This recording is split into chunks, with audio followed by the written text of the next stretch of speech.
ഉണ്ടെങ്കിൽ ഇതിനെപ്പറ്റിയൊക്കെ വായിച്ചിട്ടുണ്ടാവും. അല്ലെങ്കിൽ യൂട്യൂബിൽ ഒത്തിരി എന്താ പറയാ വീഡിയോസ് ഒക്കെ കണ്ടിട്ടുണ്ടാവും അല്ലേ?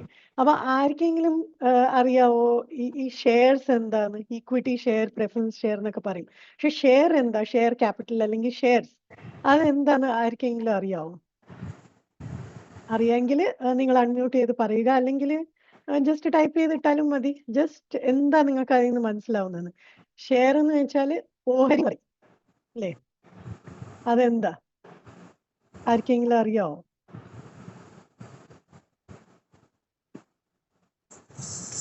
ആർക്ക് വേണേലും പറയാം. അമീന, അല്ലെങ്കിൽ ഐശ്വര്യ, ഫാത്തിമ, ഷാനാസ്, അഞ്ജു, ആർക്ക് വേണേലും പറയാം.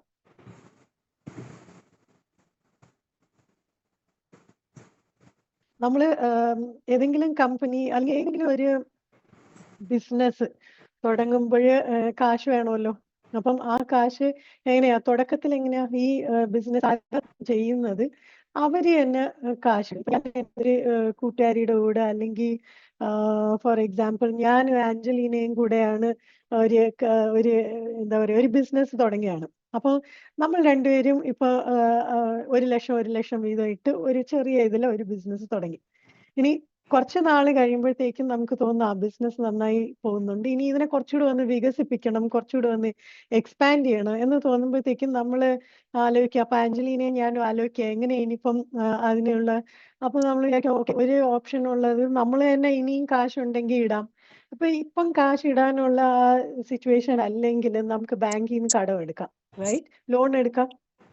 ഇനി അതും അല്ലെങ്കിൽ വേറൊരു ഓപ്ഷൻ ഉള്ളത് എന്തെന്ന് വെച്ചാൽ ജനങ്ങളുടെ കയ്യിൽ ഒരു രീതിയിൽ ലോൺ എന്ന് പറയാൻ പറ്റും. ജനങ്ങളുടെ കയ്യിൽ നിന്ന് നമ്മൾ കാശ് എടുക്കുക, അത് നമ്മൾ ബിസിനസ് എടുക്കുന്നത്. അപ്പൊ അതിനെയാണ് നമ്മൾ അപ്പൊ നമുക്കിപ്പോ ഫോർ എക്സാമ്പിൾ ഒരു ലക്ഷം, ഇനി നമുക്കൊരു 10 ലക്ഷം രൂപയാണെന്ന് വെച്ചാൽ ആവശ്യം.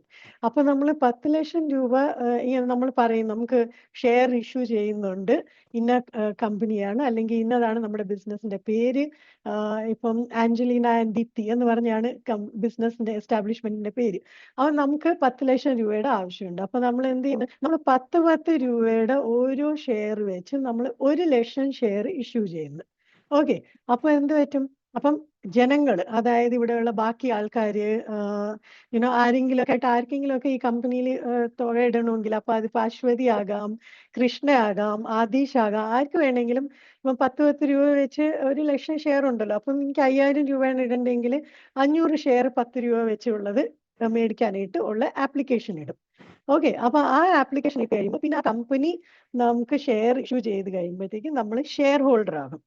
അപ്പൊ ആരൊക്കെയാണ് കാശിട്ടത് അവർക്ക് ഷെയർ കിട്ടുമ്പോഴത്തേക്കും അവർ ഷെയർ ഹോൾഡർ ആകും. അപ്പൊ ഷെയർ ഹോൾഡർ ആകുമ്പോൾ തന്നെ ആ കമ്പനിയിൽ കുറച്ച് ഓണർഷിപ്പും കിട്ടും, കുറച്ച് റൈറ്റ്സ് കിട്ടും, കുറച്ച് അധികാരങ്ങൾ കിട്ടും. അപ്പൊ ഇതാണ് ഇക്വിറ്റി ആൻഡ് പ്രിഫറൻസ് ഷെയർസ്. 2 രീതിയിലെ ഷെയർസ് ആണ്. ഓരോന്നിലും എന്തൊക്കെ അധികാരങ്ങളും എങ്ങനത്തെ റിട്ടേൺസും കിട്ടും, അതിനെ അനുസരിച്ചാണ് ഇക്വിറ്റി ആൻഡ് പ്രിഫറൻസ് ഷെയർസ് എന്ന് പറയുന്നത്.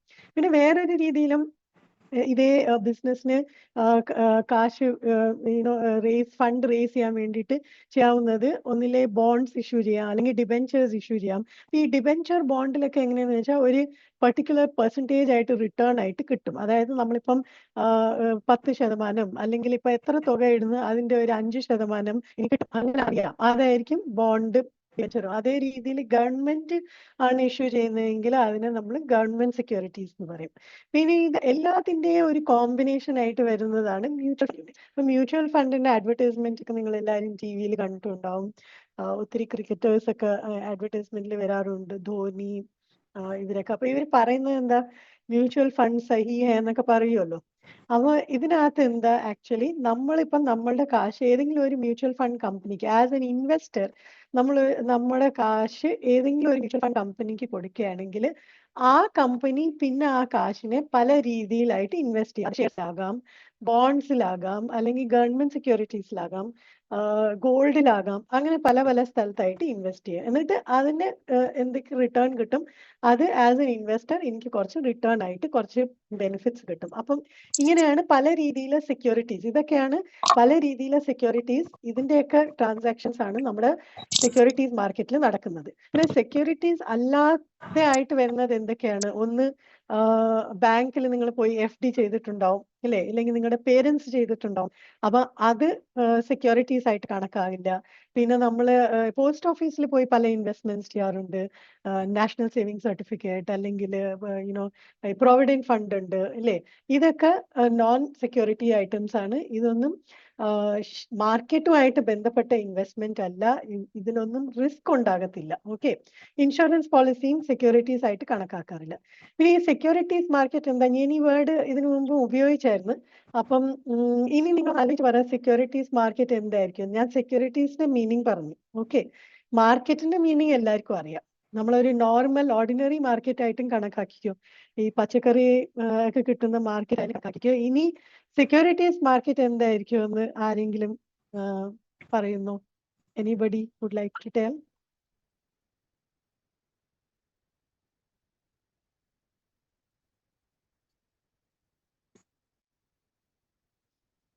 നിങ്ങൾക്ക് പറയാനുള്ള കോൺഫിഡൻസ് ഇല്ലെങ്കിൽ ടൈപ്പ് ചെയ്ത് ഇതിലിടാം, ചാറ്റിലിടാം. ഞാൻ അവിടെ നിന്ന് വായിച്ചിട്ട് നോക്കാം. ഓക്കെ. സെക്യൂരിറ്റീസ് മാർക്കറ്റ് എന്താ? സെക്യൂരിറ്റീസുമായിട്ട് ഡീലിംഗ് നടക്കുന്ന ആ മാർക്കറ്റ്. മാർക്കറ്റ് എന്ന് വെച്ചാൽ ചന്ത. നമ്മൾ ചന്തയിൽ വാങ്ങിക്കാൻ പോകുന്നു അല്ലെങ്കിൽ എന്ത് വാങ്ങിക്കാൻ പോകുമ്പോൾ അവിടെ എങ്ങനെയാ ഒരാൾ വിൽക്കാൻ കാണും, പലരും വാങ്ങിക്കാനായിട്ടും മേടിക്കാനായിട്ടും കാണും അല്ലേ? അതേ കാര്യം തന്നെയാണ് സെക്യൂരിറ്റീസ് മാർക്കറ്റിൽ നടക്കുന്നത്. ഒത്തിരി ഇൻവെസ്റ്റേഴ്സ് ഇൻവെസ്റ്റ് ചെയ്യാൻ ആഗ്രഹിക്കുന്നു. ഏതിൽ ഇൻവെസ്റ്റ് ചെയ്യാൻ ആഗ്രഹിക്കുന്നു? ഈ ഇക്വിറ്റി ഷെയർസ് ആകാം, അല്ലെങ്കിൽ മ്യൂച്വൽ ഫണ്ട് ആകാം, അല്ലെങ്കിൽ ബോണ്ട്സ് ആകാം ഇല്ലേ? ഇവിടെ ഏതിലെങ്കിലും ഇൻവെസ്റ്റ് ചെയ്യാൻ ഉദ്ദേശിക്കുന്നത്. അങ്ങനെ ഉദ്ദേശിക്കുന്ന ആൾക്കാർക്ക് സെക്യൂരിറ്റീസ് മാർക്കറ്റ് വഴി ഈ ഇൻവെസ്റ്റ്മെന്റ്സ് ചെയ്യാൻ പറ്റും. അപ്പൊ സെക്യൂരിറ്റീസ് മാർക്കറ്റിൽ ഇൻവെസ്റ്റ് ചെയ്യുന്ന ആൾക്കാർ കാണും, പിന്നെ ഇൻവെസ്റ്റ്മെന്റ് വിൽക്കുന്നവർ കാണും. ഓക്കെ. ഓൾറെഡി ഷെയർസ് ഉണ്ട് എൻ്റെ കയ്യിൽ, എനിക്ക് ആ ഷെയർസ് വിൽക്കണം എങ്കിൽ ഞാൻ സെക്യൂരിറ്റീസ് മാർക്കറ്റിൽ ഇൻവെസ്റ്റ് ചെയ്യാം. ഓക്കെ. പിന്നെ എനിക്ക് ഇതുകൂടാതെ ഇത് നടക്കാൻ വേണ്ടിയിട്ട്, അതായത് ബയറും സെല്ലറും ഇൻവെസ്റ്റേഴ്സ് ആണ്. ഇവര് തമ്മിൽ ഒരു കോമൺ ഗ്രൗണ്ട് ഉണ്ടായിരിക്കണമല്ലോ. എവിടെ പോയി ഇവർക്ക് ഇത് ചെയ്യാൻ പറ്റും. അപ്പൊ അതിന് വേണ്ടി ഒരു ഇന്റർമീഡിയറി ആവശ്യമുണ്ട്. ആ ഇന്റർമീഡിയറി ആണ് നമ്മുടെ ബ്രോക്കർ, അല്ലെങ്കിൽ ഒരു ബ്രോക്കറേജ് ഫേം ആകാം. ഓക്കെ. സോ അതാണ് സെക്യൂരിറ്റീസ് മാർക്കറ്റിൽ നടക്കുന്ന കാര്യങ്ങൾ. ഇനി സെക്യൂരിറ്റീസ് മാർക്കറ്റിൽ ആക്ച്വലി നമ്മൾ എന്താ നമുക്ക് ഓക്കെ എന്റെ സ്ക്രീൻ കാണാൻ പറ്റുന്നുണ്ടോ? Yes, ma'am, it's okay. Screen visible? Yeah, yes, we can see the Okay, screen. it's visible. Okay. Thanks for confirming. So securities മാർക്കറ്റിൽ കൂടെയാണ് നമ്മൾ ഈ ബയേഴ്സ് ആൻഡ് സെല്ലേഴ്സ് ട്രാൻസാക്ഷൻസ് ചെയ്യുന്നത്. നമ്മൾ ഷെയർ വിൽക്കുമ്പോഴത്തേക്ക് അതിനുള്ള കാശ് നമുക്ക് ഓട്ടോമാറ്റിക്കലി ഒരു പിറ്റേ ദിവസം നമ്മളുടെ സേവിങ് അക്കൗണ്ടിൽ വരും. അതേപോലെ ഞങ്ങൾ ഇപ്പം സ്റ്റോക്ക് മേടിക്കുകയാണെങ്കിൽ നമ്മുടെ ബാങ്ക് അക്കൗണ്ടിൽ നിന്ന് കാശ് പോയിട്ട് നമ്മളുടെ ഒരു ഡിമാറ്റ് അക്കൗണ്ട് ഉണ്ട്. ആ ഡിമാറ്റ് അക്കൗണ്ടിനെ പറ്റി ഞാൻ ഇവിടെ തന്നെ സംസാരിക്കുന്നതായിരിക്കും. ആ ഡിമാറ്റ് അക്കൗണ്ടിൽ നമ്മുടെ ഷെയർസ് വരും. അപ്പൊ അത് ഒരു നമ്മളുടെ ഈ buying and selling of shares and securities ചെയ്യാൻ പറ്റുന്ന സ്ഥലമാണ് സെക്യൂരിറ്റീസ് മാർക്കറ്റ്. ഇനി ഈ മാർക്കറ്റ് തന്നെ രണ്ട് രീതിയിലാകാം. ഒന്ന് പ്രൈമറി മാർക്കറ്റ് അല്ലെങ്കിൽ സെക്കൻഡറി മാർക്കറ്റ്. അപ്പം ഈ ഒന്ന് ആലോചിച്ച് നോക്കും. ഇപ്പൊ ഞാൻ മലക്കറികളുടെ കാര്യം പറയുന്നുണ്ടായിരുന്നു. അപ്പം മലക്കറി നമ്മൾ ഈ കർഷകരുണ്ട്, ഫാർമേഴ്സ്. അവര് എന്തൊക്കെയാണ് കൾട്ടിവേറ്റ് ചെയ്യുന്നത് അത് അവര് വിൽക്കും. അപ്പം നമ്മൾ ഡയറക്റ്റ് ഇപ്പം വല്ലരും ഫാർമറിന്റെ കയ്യിൽ നിന്ന് മേടിക്കുന്നുണ്ടെങ്കിൽ അതൊരു ഇതാണ്. അത് കഴിഞ്ഞ് ഈ മേടിക്കുന്ന ആള് വേറെ ഏതെങ്കിലും ഒരു മാർക്കറ്റിൽ പോയോ അല്ലെങ്കിൽ കടയിലോ പോയോ അതിനെ വിൽക്കും, ആൾക്കാർക്ക് നമുക്ക് വേണ്ടി വിൽക്കും. അപ്പൊ അതൊരു സെക്കൻഡ് ട്രാൻസാക്ഷൻ ആണ്. അതേ രീതിയിൽ തന്നെ നമ്മളുടെ സ്റ്റോക്ക് മാർക്കറ്റിലും ഒരു പ്രൈമറി മാർക്കറ്റും ഒരു സെക്കൻഡറി മാർക്കറ്റും ഉണ്ട്. പ്രൈമറി മാർക്കറ്റിൽ എന്താ സംഭവിക്കുന്നത്? ഈ ഷെയർ ഞാൻ പറഞ്ഞല്ലോ, ഷെയർ കമ്പനി ഇപ്പൊ 1 ലക്ഷം ഷെയർ 10 രൂപയുടെ 1 ലക്ഷം ഷെയർ ഉണ്ട്. ആ ഷെയർ നമ്മൾ കമ്പനിയുടെ കയ്യിൽ നിന്ന് ഡയറക്റ്റ്ലി മേടിക്കുമ്പോഴും, നമ്മൾ ഇൻവെസ്റ്റേഴ്സ് ഡയറക്റ്റ് ആയിട്ട് കാശ് കൊടുത്ത് കമ്പനിയുടെ കയ്യിൽ നിന്ന് മേടിക്കുമ്പോൾ, അതാണ് ഒരു IPO എന്ന് പറഞ്ഞൊരു പ്രോസസ്സ് ഉണ്ട്. ഇനീഷ്യൽ പബ്ലിക് ഓഫറിംഗ് എന്ന് പറയും. ആ സംഭവം നടക്കുമ്പോൾ അതിനെ നമ്മൾ പ്രൈമറി മാർക്കറ്റ് എന്ന് പറയും. അതാണ് മെയിൻ. അതില്ലാതെ നമുക്ക് അടുത്ത സ്റ്റെപ്പിലോട്ട് പോകാൻ പറ്റത്തില്ല. എന്ന് വെച്ചാൽ ആ കമ്പനി ഷെയർ ഇഷ്യൂ ചെയ്താലേ പിന്നെ നമ്മളെ പോലുള്ള ഇൻവെസ്റ്റേഴ്സിന് പിന്നീട് അത് നമുക്ക് വിൽക്കണമെങ്കിൽ വിൽക്കാൻ പറ്റുള്ളൂ. അപ്പോൾ നമ്മൾ പിന്നീട് അത് വിൽക്കുമ്പോഴും വേറെ വല്ലവരും ആയിരിക്കും നമ്മുടെ കയ്യിൽ നിന്ന് അത് മേടിക്കുക. അത് നമ്മളെ പോലെ വേറെ ഇൻവെസ്റ്റേഴ്സ് ഡയറക്റ്റ്ലി കമ്പനിയുടെ കയ്യിൽ നിന്ന് മേടിക്കാൻ പറ്റിയില്ലായിരുന്നു, അല്ലെങ്കിൽ മേടിച്ചില്ലായിരുന്നു, ഇനി ഇപ്പം മേടിക്കാൻ ഉദ്ദേശിക്കുന്നു, ആഗ്രഹിക്കുന്നു. ഇപ്പം അങ്ങനെയുള്ളെങ്കിൽ സെക്കൻഡറി മാർക്കറ്റ് വഴിയായിരിക്കും ആ ട്രാൻസാക്ഷൻ നടക്കുന്നത്. അപ്പോൾ സെക്കൻഡറി മാർക്കറ്റിൽ ട്രാൻസാക്ഷൻ നടക്കുമ്പം ഈ കമ്പനി അതിൽ ഇൻവോൾവ് ആയിരിക്കില്ല. ട്രാൻസാക്ഷൻ 2 ഇൻവെസ്റ്റേഴ്സ് തമ്മിൽ ഡയറക്റ്റ്ലി ആയിരിക്കും. ഓഫ് കോഴ്സ് ഇടയ്ക്ക് ഇന്റർമീഡിയറി കാണും, ബ്രോക്കർ കാണും. ബ്രോക്കർ ഇല്ലാതെ നടക്കത്തില്ല. അത് ഇതിനകത്ത് ഇനി വരുന്ന സ്ലൈഡ്സിൽ കാണിക്കുന്നതായിരിക്കും. അപ്പം സെക്കൻഡറി മാർക്കറ്റിൽ കമ്പനിയുടെ ഷെയർസ് ആണെങ്കിലും കമ്പനി ഡയറക്ട്ലി ഇൻവോൾവ് ആയിരിക്കില്ല. ബയറും സെല്ലറും 2 ഇൻവെസ്റ്റേഴ്സ് ഇവർ തന്നെയാണ് ട്രാൻസാക്ഷൻസ് നടത്തുന്നത്. അപ്പം ഇനി നമ്മൾ ഇൻവെസ്റ്റ് ചെയ്യുന്നത് എന്തിനാണ്? നമ്മൾ ഈ ഇപ്പം നിങ്ങൾ എല്ലാവരും പഠിച്ചു കഴിയുമ്പോഴത്തേക്കും വേഗം തന്നെ നിങ്ങൾ ജോലി ചെയ്ത് തുടങ്ങും, അല്ലേ? ഉദ്യോഗം ചെയ്യുമ്പോൾ നമുക്ക് അതിനുള്ള ശമ്പളം കിട്ടും, റൈറ്റ്? അല്ലെങ്കിൽ നമ്മൾ എവിടെയെങ്കിലും ബിസിനസ് ആണ് ചെയ്യുന്നതെങ്കിൽ അവിടെ നിന്ന് നമുക്ക് വല്ല ലാഭങ്ങൾ കിട്ടും. ഇനി ആ തുക നമ്മൾ എവിടെയെങ്കിലും ഇൻവെസ്റ്റ് ചെയ്തില്ലെങ്കിൽ എന്താ സംഭവിക്കുന്നത്? ഇൻവെസ്റ്റ് ചെയ്തില്ലെങ്കിൽ കാശ് അത്ര തന്നെ ആയിട്ടിരിക്കും. ഒന്നില്ലേ നമ്മൾ ചെലവാക്കും, ചെലവാക്കിയില്ല അതിനെ വെറുതെ സേവ് ചെയ്യുകയാണെങ്കിൽ അത് അത്ര തന്നെ ആയിട്ടിരിക്കും. ഇപ്പം ഞാൻ 1000 രൂപയാണ് സേവ് ചെയ്യുന്ന, ഒരു കൊല്ലം കഴിഞ്ഞ് നോക്കുമ്പോഴും 2-3 വർഷം കഴിഞ്ഞ് നോക്കുമ്പോഴും അത് 1000 തന്നെ ആയിരിക്കും. അതേസമയം ഞാൻ അതിനെ എവിടെയെങ്കിലും കൊണ്ട് അഥവാ നിക്ഷേപിക്കുകയാണെങ്കിൽ അതിന് എനിക്ക് വല്ല തുക ആയിട്ട് കിട്ടും, ഇല്ലേ? അപ്പൊ ആ റിട്ടേൺസിന് വേണ്ടിയാണ് ഒന്ന് ഞാൻ ഇൻവെസ്റ്റ് ചെയ്യുന്നത്. പിന്നെ ഞാൻ ഇൻവെസ്റ്റ് ചെയ്യുന്നത് ഞാൻ ആഗ്രഹിക്കുന്നത് എന്തെന്ന് വെച്ചാൽ ഇൻവെസ്റ്റ് ചെയ്യുമ്പോൾ എനിക്ക് അത് സേഫ് ആയിട്ട് കിട്ടണം. അത് ഞാൻ അത് എനിക്കൊരു ഇതാണ്. അല്ലെങ്കിൽ ഞാൻ ഇപ്പോൾ ഒരു കൊല്ലം കഴിഞ്ഞ് നോക്കുമ്പോഴത്തേക്കും ആ 1000 രൂപ 800 രൂപയേ ഉള്ളൂ തിരിച്ചെനിക്ക് കിട്ടുമ്പോഴത്തേക്ക്. അപ്പൊ അതിൽ എനിക്ക് ഇൻവെസ്റ്റ്മെന്റ് ചെയ്തതിൽ സേഫ്റ്റി ഇല്ല. പക്ഷെ അതെനിക്ക് അത് അങ്ങനത്തെ ഒരു റിസ്ക് ചിലപ്പോൾ ഞാൻ എടുക്കാൻ ആഗ്രഹിക്കുന്നില്ല. അതെനിക്ക് നോക്കേണ്ട കാര്യമാണ്. പിന്നെ ഞാൻ ഇൻവെസ്റ്റ് ചെയ്യുമ്പോൾ മൂന്നാമത്തെ കാര്യം എനിക്ക് വളരെ ഇമ്പോർട്ടന്റ് ആയിട്ടുള്ളത് എന്തോന്ന് വെച്ചാൽ എനിക്ക് ലിക്വിഡിറ്റി എത്ര കിട്ടുമെന്ന്. ലിക്വിഡിറ്റി എന്ന് വെച്ചാൽ ആ ഇൻവെസ്റ്റ് ചെയ്ത തുകയെ ക്യാഷ് ആയിട്ട് എനിക്ക് കൺവേർട്ട് ചെയ്യാം, അല്ലെങ്കിൽ ക്യാഷ് അല്ലെങ്കിൽ എനിക്ക് എൻ്റെ സേവിങ് അക്കൗണ്ടിൽ എത്ര പെട്ടെന്ന് അതിനെ എടുക്കാൻ പറ്റും, അതാണ് ലിക്വിഡിറ്റി. അപ്പം എല്ലാ ഇൻവെസ്റ്റ്മെന്റ്സിലും ലിക്വിഡിറ്റി ഉണ്ടാവണമെന്നില്ല. ഉദാഹരണത്തിന് നമ്മളിപ്പം ഏതെങ്കിലും പ്രോപ്പർട്ടി, അതായത് വീട് മേടിച്ചു, അത് നമുക്ക് പെട്ടെന്ന് തന്നെ ഇപ്പൊ എനിക്ക് കാശിന്റെ ആവശ്യമുണ്ട്, ഞാനൊരു 50 ലക്ഷം കൊടുത്ത് ഒരു വീട് മേടിച്ചു. ഓക്കെ, എനിക്കിപ്പോ ഇനി 20 ലക്ഷം രൂപ ആവശ്യമുണ്ടെങ്കിൽ എനിക്ക് ഉടനെ ആ വീട് വിറ്റ് കാശ് ഉണ്ടാക്കാനായിട്ട് അത്ര എളുപ്പത്തിൽ പറ്റത്തില്ലായിരിക്കും. അതിന് കുറച്ച് സമയം എനിക്ക് വെയിറ്റ് ചെയ്യേണ്ടി വരുമായിരിക്കും.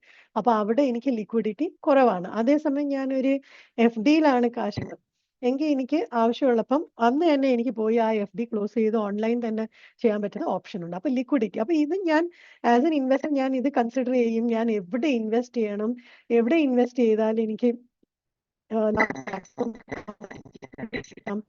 അങ്ങനെയെല്ലാം ഞാൻ പല കാര്യങ്ങളും നോക്കും. അതിൽ ഞാൻ സ്റ്റോക്കിൽ ഇൻവെസ്റ്റ് ചെയ്യുമ്പോഴാണെങ്കിലും എനിക്ക് ഒത്തിരി ബെനിഫിറ്റ്സ് കിട്ടും. അതായത് എനിക്ക് ലിക്വിഡിറ്റി നന്നായിട്ട് കിട്ടും. സ്റ്റോക്സ് വിൽക്കാനായിട്ട് മാർക്കറ്റിൽ എനിക്ക് വിൽക്കാൻ പറ്റുന്നതാണ്. അപ്പൊ അതുകൊണ്ട് ആ കാര്യത്തിൽ നോക്കുമ്പോഴത്തേക്കും സ്റ്റോക്സിൽ ഇൻവെസ്റ്റ് ചെയ്യുന്നത് ഒരു നല്ല ഓപ്ഷനാണ്. സ്റ്റോക്സിൽ ഇൻവെസ്റ്റ് ചെയ്യുമ്പോൾ എനിക്ക് അതല്ലാതെയും വേറെയും എന്താ പറയാ ബെനിഫിറ്റ്സ് കിട്ടും. ഒന്നാമത്തെ കാര്യം എന്താന്ന് വെച്ചാൽ ഞാൻ ഇൻവെസ്റ്റ് ചെയ്ത തുക അത് കൂടാൻ ചാൻസ് ഉണ്ട്. അതെങ്ങനെയാ? തന്നെത്താനെ അതെങ്ങനെ കൂടും? അതായത് ഞാനിപ്പം ഫോർ എക്സാമ്പിൾ ഞാൻ പറഞ്ഞില്ലേ 10 രൂപ കൊടുത്ത് ഞാനിപ്പം ഷെയർ മേടിച്ചെന്ന് വെച്ചോ. അപ്പൊ ഞാൻ ഒരു കമ്പനിയുടെ ഷെയർ മേടിച്ചു. അങ്ങനെ 5000 രൂപ കൊടുത്ത് 500 ഷെയർ മേടിച്ചു. ഇനി കുറച്ച് നാൾ കഴിയുമ്പോഴത്തേക്കും ആ ഷെയറിന്റെ വില കൂടുമായിരിക്കും. അതായത് അതിന് കൂടുമ്പോഴത്തേക്കും വേറെ ആൾക്കാർക്ക് ആ ഷെയർ മേടിക്കണമെന്ന് വന്ന് അപ്പൊ അതിന്റെ ഡിമാൻഡ് കൂടുമ്പോഴത്തേക്കും അതിന്റെ പ്രൈസും കൂടും. അപ്പൊ അതിന്റെ വില, ഷെയറിന്റെ വില ഇപ്പം 12 രൂപ ആയെന്ന് വെച്ചു. ഇപ്പൊ ഒരു കൊല്ലം കഴിഞ്ഞ് അല്ലെങ്കിൽ 6 മാസം കഴിയുമ്പം 10 രൂപ എന്നുള്ളത് 12 രൂപ ആയിട്ട് രൂപയായിരുന്നു. ആ 10 രൂപ 5000 രൂപയ്ക്ക് വേണ്ടി ഞാൻ 500 ഷെയർ മേടിച്ചപ്പം 10 രൂപ ഇട്ടിട്ടായിരുന്നു മേടിച്ചത്. പക്ഷെ ഇന്നിപ്പം ഞാൻ ആ ഷെയർ വിൽക്കുകയാണെങ്കിൽ എനിക്ക് 12 രൂപ വെച്ച് കിട്ടും. അപ്പൊ അത് എൻ്റെ ക്യാപിറ്റലിന് ഉണ്ട്. അതായത് എൻ്റെ ആ മൂലധനം അത് കൂടിയിട്ടുണ്ട്, റൈറ്റ്? അപ്പൊ ആ ഗ്രോത്ത് എനിക്ക് സെക്യൂരിറ്റീസിൽ ഇൻവെസ്റ്റ് ചെയ്യുമ്പോൾ കിട്ടും. സെക്കൻഡ് ബെനിഫിറ്റ് എന്താ? എനിക്ക് ഡൈവേഴ്സിഫിക്കേഷൻ. അതായത് ഞാനിപ്പം ഷെയർ മേടിക്കുമ്പം എൻ്റെ കയ്യിലിപ്പോൾ 1000 രൂപയാണെങ്കിൽ എല്ലാം ഒരേ കമ്പനിയുടെ ഷെയർ ഇല്ല. അല്ലെങ്കിൽ കൊള്ളാം 10,000 രൂപയാണെങ്കിൽ ഞാൻ 5000 രൂപ ഒരു കമ്പനിയുടെ ഷെയർ മേടിച്ചു. പിന്നെ 2000 രൂപ കൊടുത്ത് കുറച്ച് ഷെയർ വേറൊരു കമ്പനിയുടെ മേടിച്ചു. അപ്പൊ അത് ഈ കമ്പനിയായിട്ട് ഇപ്പോൾ ചിലപ്പോൾ ഞാൻ എന്താ ബാങ്കിന്റെ കുറച്ച് ഷെയർസ് ആയിരിക്കും മേടിച്ചത്. അത് കഴിഞ്ഞ് പിന്നെ 2000 രൂപ കൊടുത്ത് ഞാൻ ഒരു IT കമ്പനിയുടെ സ്റ്റോക്സ് ആയിരിക്കും മേടിച്ചത്. ഓക്കെ. അങ്ങനെ അത് കഴിഞ്ഞ് പിന്നെ ഒരു 2000 രൂപ വെച്ച് ഞാൻ ഒരു FMCG കമ്പനി അല്ലെങ്കിൽ ഒരു സിമന്റ് കമ്പനിയുടെ ഷെയർ ആയിരിക്കും മേടിച്ചത്. അപ്പൊ അങ്ങനെ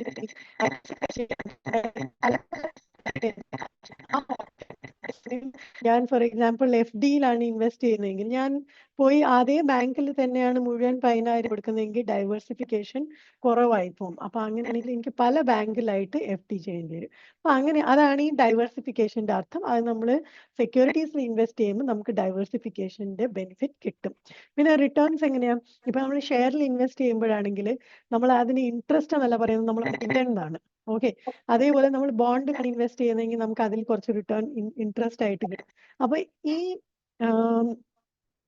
നമുക്ക് ഈ കിട്ടുന്ന പലിശ ഉണ്ടല്ലോ, അത് പലിശ നമ്മൾ ഇൻവെസ്റ്റ് ചെയ്യാനായിട്ട് ആലോചിക്കും. ഇൻവെസ്റ്റ് ചെയ്യുന്നതിന് മുമ്പ് ഇപ്പൊ ഞാൻ ഈ ഷെയറിൽ ഇൻവെസ്റ്റ് ചെയ്യുമ്പോൾ എനിക്ക് ഡിവിഡൻ ഈ കമ്പനി ഇതിനു മുമ്പ് എത്രയൊക്കെ ഡിവിഡൻ കൊടുത്തിട്ടുണ്ട് അത് ഞാൻ വേണേൽ ചെക്ക് ചെയ്യുമായിരിക്കും. റൈറ്റ്, റിട്ടേൺസ് വേണമെന്നുള്ളതുകൊണ്ട്. പിന്നെ ഒരു ഞാൻ സ്റ്റോക്സിലൊക്കെ ഇൻവെസ്റ്റ് ചെയ്യുമ്പോഴത്തേക്ക് എനിക്ക് ടാക്സിന്റെ ഒത്തിരി ബെനിഫിറ്റ് കിട്ടും. ഡിഡക്ഷൻസ് കിട്ടുമ്പോഴത്തേക്ക് എൻ്റെ ടാക്സ് ലയബിലിറ്റി കുറയും. റൈറ്റ്. അപ്പൊ അതുകൊണ്ട് ഞാൻ എനിക്ക് തോന്നും സെക്യൂരിറ്റീസിൽ ഇൻവെസ്റ്റ് ചെയ്യുന്ന ഒരു നല്ല ഓപ്ഷൻ ആണെന്ന്.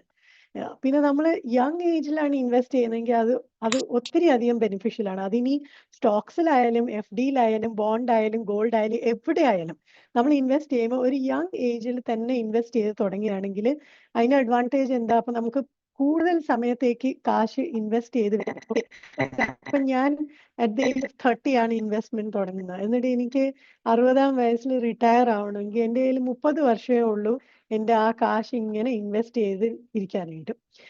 അതേസമയം നിങ്ങളെ പോലെയുള്ളവർ 20-ാമത്തെ വയസ്സിൽ ഇൻവെസ്റ്റ് ചെയ്യുകയാണെങ്കിൽ നിങ്ങൾക്ക് 40 വർഷം കിട്ടും. നിങ്ങളുടെ ആ കാശ് കൂടി അതിന് റിട്ടേൺസ് കിട്ടാനായിട്ട് നിങ്ങൾക്ക് കൂടുതൽ സമയം കിട്ടും. അപ്പൊ അതുകൊണ്ട് തന്നെയാണ് നമ്മൾ പറയുന്നത് നമ്മൾ യങ് ഏജിൽ ഇൻവെസ്റ്റ്മെന്റ് തുടങ്ങണമെന്ന്. ഇൻവെസ്റ്റ്മെന്റ് ചെയ്യുമ്പോഴത്തേക്കും നമുക്ക് വേറെ അഡ്വാൻറ്റേജ് കിട്ടുന്നത് എന്തോന്ന് വെച്ചാൽ കമ്പൗണ്ടിങ് ബെനിഫിറ്റ് ആണ്, പവർ ഓഫ് കമ്പൗണ്ടിങ്. അപ്പൊ നമ്മൾ ഈ സ്കൂളിലൊക്കെ പഠിച്ചിട്ടില്ലേ കൂട്ടുപലിശ എന്ന് പറയും, അതായത് കമ്പൗണ്ട് ഇൻട്രസ്റ്റ്. ഓക്കെ. കമ്പൗണ്ട് ഇൻട്രസ്റ്റിനകത്ത് എന്താ സംഭവിക്കുന്നത്? നമ്മൾ ഇൻവെസ്റ്റ് ചെയ്യുന്ന കാശ് അതിൽ നമുക്ക് കിട്ടുന്ന പലിശ, ആ പലിശ കിട്ടും.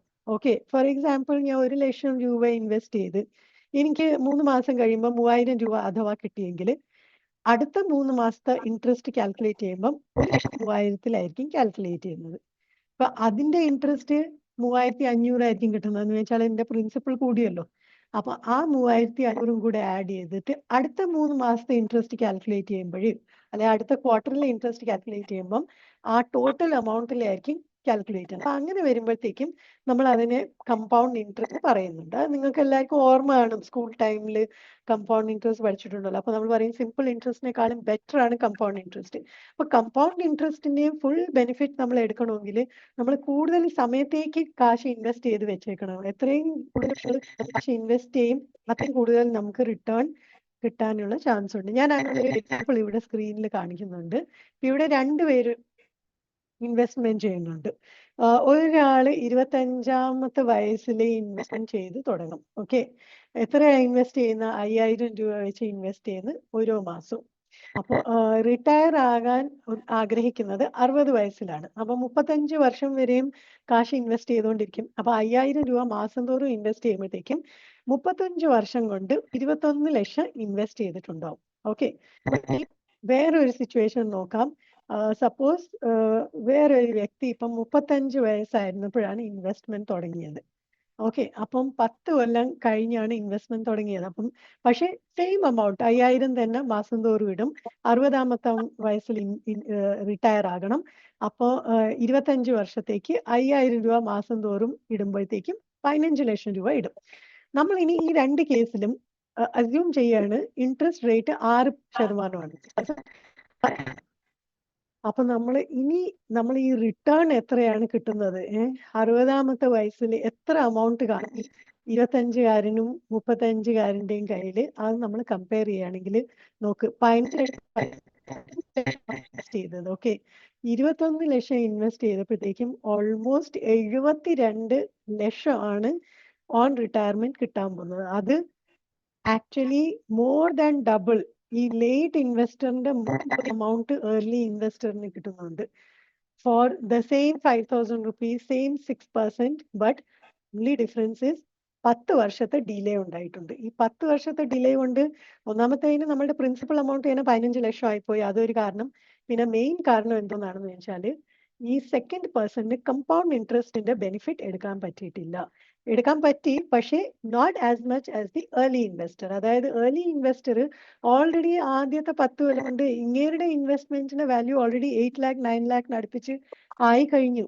പിന്നെ അതിലാണ് കമ്പൗണ്ടിങ്ങും ഈ കൂട്ടുപലിശ കിട്ടുന്നത്, റൈറ്റ്? സോ അപ്പൊ ആ ബെനിഫിറ്റ് ലേറ്റ് ഇൻവെസ്റ്ററിന് കിട്ടത്തില്ല. അപ്പൊ അതുകൊണ്ട് തന്നെ നിങ്ങൾ എല്ലാവരും എത്രയും പെട്ടെന്ന് തന്നെ പോസിബിൾ ആണ് ഇൻവെസ്റ്റ്മെന്റ് ചെയ്തു തുടങ്ങുക. ഇനി പലരും വിചാരിക്കുന്നുണ്ടാവും, ഞാനിപ്പം പഠിക്കുകയാണ്, പഠിക്കുന്നതിനിടയിൽ ഞാൻ എവിടെ നിന്നാണ് ഇൻവെസ്റ്റ് ചെയ്യുന്നത് കാശ്. അപ്പൊ അങ്ങനെ പറയാൻ പറ്റത്തില്ല. നിങ്ങൾക്ക് എല്ലാവർക്കും പോക്കറ്റ് മണി കിട്ടും, ഇല്ലെങ്കിൽ ഓരോ ഫെസ്റ്റിവൽ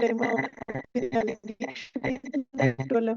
അപ്പോൾ അങ്ങനെയൊക്കെ വരുമ്പോഴത്തേക്കും കുറച്ച് കാശ് നമ്മൾ കുറച്ചൊക്കെ ചെലവാക്കി ഇപ്പൊ ഒരു മാസം തോറും 100 രൂപ ആണെങ്കിലും ഒന്ന് സേവ് ചെയ്ത് നിങ്ങൾ അഥവാ അതിനെ ഇൻവെസ്റ്റ് ചെയ്ത് തുടങ്ങുകയാണെങ്കിൽ എത്രയും പെട്ടെന്ന് നിങ്ങൾ സ്റ്റാർട്ട് ചെയ്യും, അത്രയും കൂടുതൽ നിങ്ങൾക്ക് കമ്പൗണ്ട് ഇൻട്രസ്റ്റിന് ബെനിഫിറ്റ് കിട്ടും. അപ്പൊ അതുകൊണ്ട് ഇത് നമ്മൾക്ക് ജോലി കിട്ടി കഴിഞ്ഞ് ഒന്ന് സെറ്റിൽ ഡൗൺ ആയി അത് കഴിഞ്ഞ് നമ്മൾ ഇൻവെസ്റ്റ്മെന്റ് ചെയ്ത് തുടങ്ങുന്നത് എത്രയും പെട്ടെന്ന് തന്നെ പറ്റും. ഒരു ചെറിയ തുക വെച്ചാണെങ്കിലും ഇൻവെസ്റ്റ് ചെയ്ത് തുടങ്ങുക. ഓക്കെ, ഇനി ഞാൻ സെക്യൂരിറ്റീസ് മാർക്കറ്റിനെ പറ്റി കുറച്ചും കൂടെ ഒന്ന് ഡീറ്റെയിലിൽ പറയുകയാണെങ്കിൽ ഇവിടുത്തെ റെഗുലേറ്റർ ആണ് സെബി. ഞാൻ സെബിയെ പറ്റി ഫസ്റ്റ് സ്ലൈഡിൽ കാണിച്ചിരുന്നു.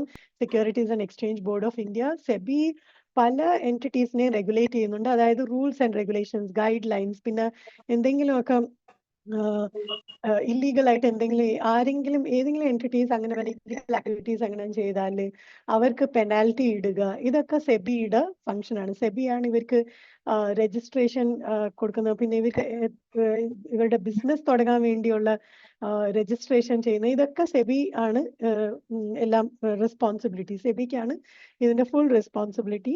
മോണിറ്ററിങ് ചെയ്യുന്നത് ബേസിക്കലി നമ്മുടെ സ്കൂളിൽ കോളേജിൽ ഒരു പ്രിൻസിപ്പൽ എന്ത് റോൾ ചെയ്യുന്നു ഏതാണ്ട് ആ രീതിയിലെന്ന് പറയാം. എന്നിട്ട് സെബി ആരെയൊക്കെയാണ് റെഗുലേറ്റ് ചെയ്യുന്നത്? All the stock exchange. സെബിക്കകത്ത് വരുന്നത് ഡെപ്പോസിറ്ററീസ് ഉണ്ട്. ഡെപ്പോസിറ്ററീസിനകത്ത് NSDL ഉം CDSL ഉം വരും. ഞാൻ തുടക്കത്തിൽ പറഞ്ഞിരുന്ന ഇന്നത്തെ സെഷൻ നിങ്ങൾക്ക് NSDL വഴിയാണ് നിങ്ങൾക്ക് ഈ സെഷൻ ഇന്നത്തേത് കാണാൻ പറ്റുന്നത്. NSDL ഉം CDSL ഉം 2 ഡെപ്പോസിറ്ററീസ് ആണ്. ഇവർ എന്ത് ചെയ്യുമെന്നുള്ളത് ഞാൻ പറയുന്നുണ്ട്. കൂടാതെ stock brokers, mutual fund companies, ഇവരെല്ലാം സെബിയുടെ ഗൈഡ് ലൈൻസ് ആണ് ഫോളോ ചെയ്യുന്നത്. ഓക്കെ, ഇനി ഞാൻ നിങ്ങളോട് NSDLന്റെ എന്തോന്നാണ് റോൾ നിങ്ങൾക്ക് സ്ക്രീനിൽ റൈറ്റ് സൈഡിൽ കാണാം. NSDLന്റെ ലോഗോയും കാണാം. NSDLന്റെ ഫുൾ ഫോം ആണ് national securities depository limited. NSDL എന്താ ചെയ്യുക? ആക്ച്വലി ഒരു ഡെപ്പോസിറ്ററി ആണ് NSDL. ആ D is for depository. Okay, what is A depository? Depository basically ഒരു ഓർഗനൈസേഷൻ ആണ്. എന്ത് ചെയ്യുന്ന ഈ ഓർഗനൈസേഷൻ? നമ്മൾ ഇപ്പം ആസ് ഇൻഡിവിജ്വൽസ് നമ്മൾ ഷെയർ മേടിക്കുന്ന, അല്ലെങ്കിൽ നമ്മൾ ഏതെങ്കിലും സെക്യൂരിറ്റി ഐറ്റംസ് മേടിക്കുന്ന, ബോണ്ട് ആകാം, സെക്യൂരിറ്റീസ് ആകാം, ഗവൺമെന്റ് സെക്യൂരിറ്റീസ് ആകാം, മ്യൂച്വൽ ആകാം, ഇതിന്റെ എല്ലാ ഡീറ്റെയിൽസും ഡേറ്റാബേസും അതിനെല്ലാം ഹോൾഡ് ചെയ്യുന്നത് ഡെപ്പോസിറ്ററി ആണ്. അപ്പൊ NSDL, CDSL ഇതെല്ലാം ഹോൾഡ് ചെയ്യുന്നത്. ഈ വേറൊരു കാര്യമുള്ളത്, നമുക്ക് ആസ് ഇൻവെസ്റ്റേഴ്സ് ഡയറക്ട്ലി NSDLുമായിട്ട് ഇന്ററാക്ട് ചെയ്യാൻ പറ്റത്തില്ല. അപ്പൊ നമ്മൾ NSDLുമായിട്ട് ബന്ധപ്പെടണമെങ്കിൽ എങ്ങനെയാണ് ചെയ്യുന്നത്? അതൊരു ഡെപ്പോസിറ്ററി പാർട്ടിസിപ്പന്റ് വഴിയാണ്. DP ഡെപ്പോസിറ്ററി പാർട്ടിസിപ്പന്റിന്റെ ഉദാഹരണങ്ങളാണ് ഒരു ബാങ്ക്, അല്ലെങ്കിൽ ഒരു NBFC ആകാം, അല്ലെങ്കിൽ ഒരു ഷെയർ ബ്രോക്കർ ആകാം, ബ്രോക്കിംഗ് കമ്പനി ആകാം.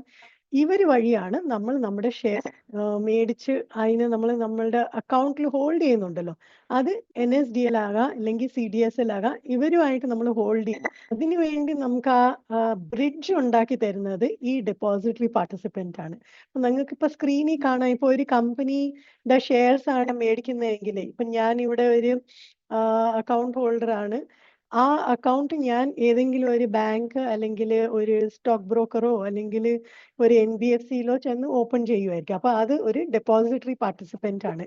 ഈ ബാങ്ക് അല്ലെങ്കിൽ ഈ ബ്രോക്കർ ഒരു ഡെപ്പോസിറ്ററി പാർട്ടിസിപ്പൻ്റ് ആണ്.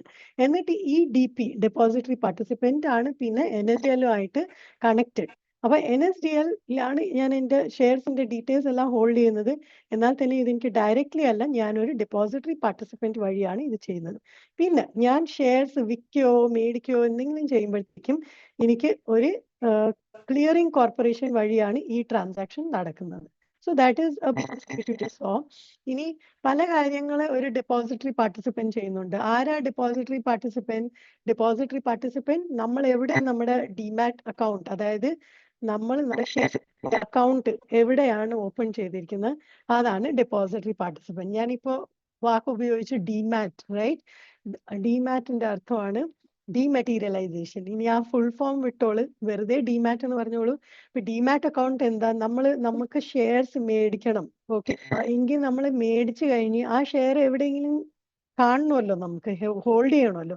ആ അക്കൗണ്ടിനെയാണ് ഡിമാറ്റ് അക്കൗണ്ട് എന്ന് പറയുന്നത്. അപ്പൊ നമ്മൾ ഇപ്പോൾ ഒരു സേവിങ് അക്കൗണ്ടിൽ നമ്മൾ ഇന്ത്യൻ റുപ്പീസ് വെച്ചിട്ടുണ്ട്, റൈറ്റ്? എന്നിട്ട് നമ്മൾ ATM-ൽ നിന്ന് വിഡ്രോ ചെയ്യുന്നു, അല്ലെങ്കിൽ നമ്മൾ ഓൺലൈൻ വല്ല ട്രാൻസാക്ഷൻസ് ഒക്കെ ചെയ്യുന്നു. അപ്പൊ അത് നമ്മൾ സേവിങ് അക്കൗണ്ടിലാണ് വെക്കുന്നത്. അതേ രീതിയിൽ നമ്മൾ ഷെയർസ് എവിടെയാണ് വെക്കുന്നത്? അത് നമ്മൾ ഡിമാറ്റ് അക്കൗണ്ടിലാണ് ഹോൾഡ് ചെയ്യുന്നത്.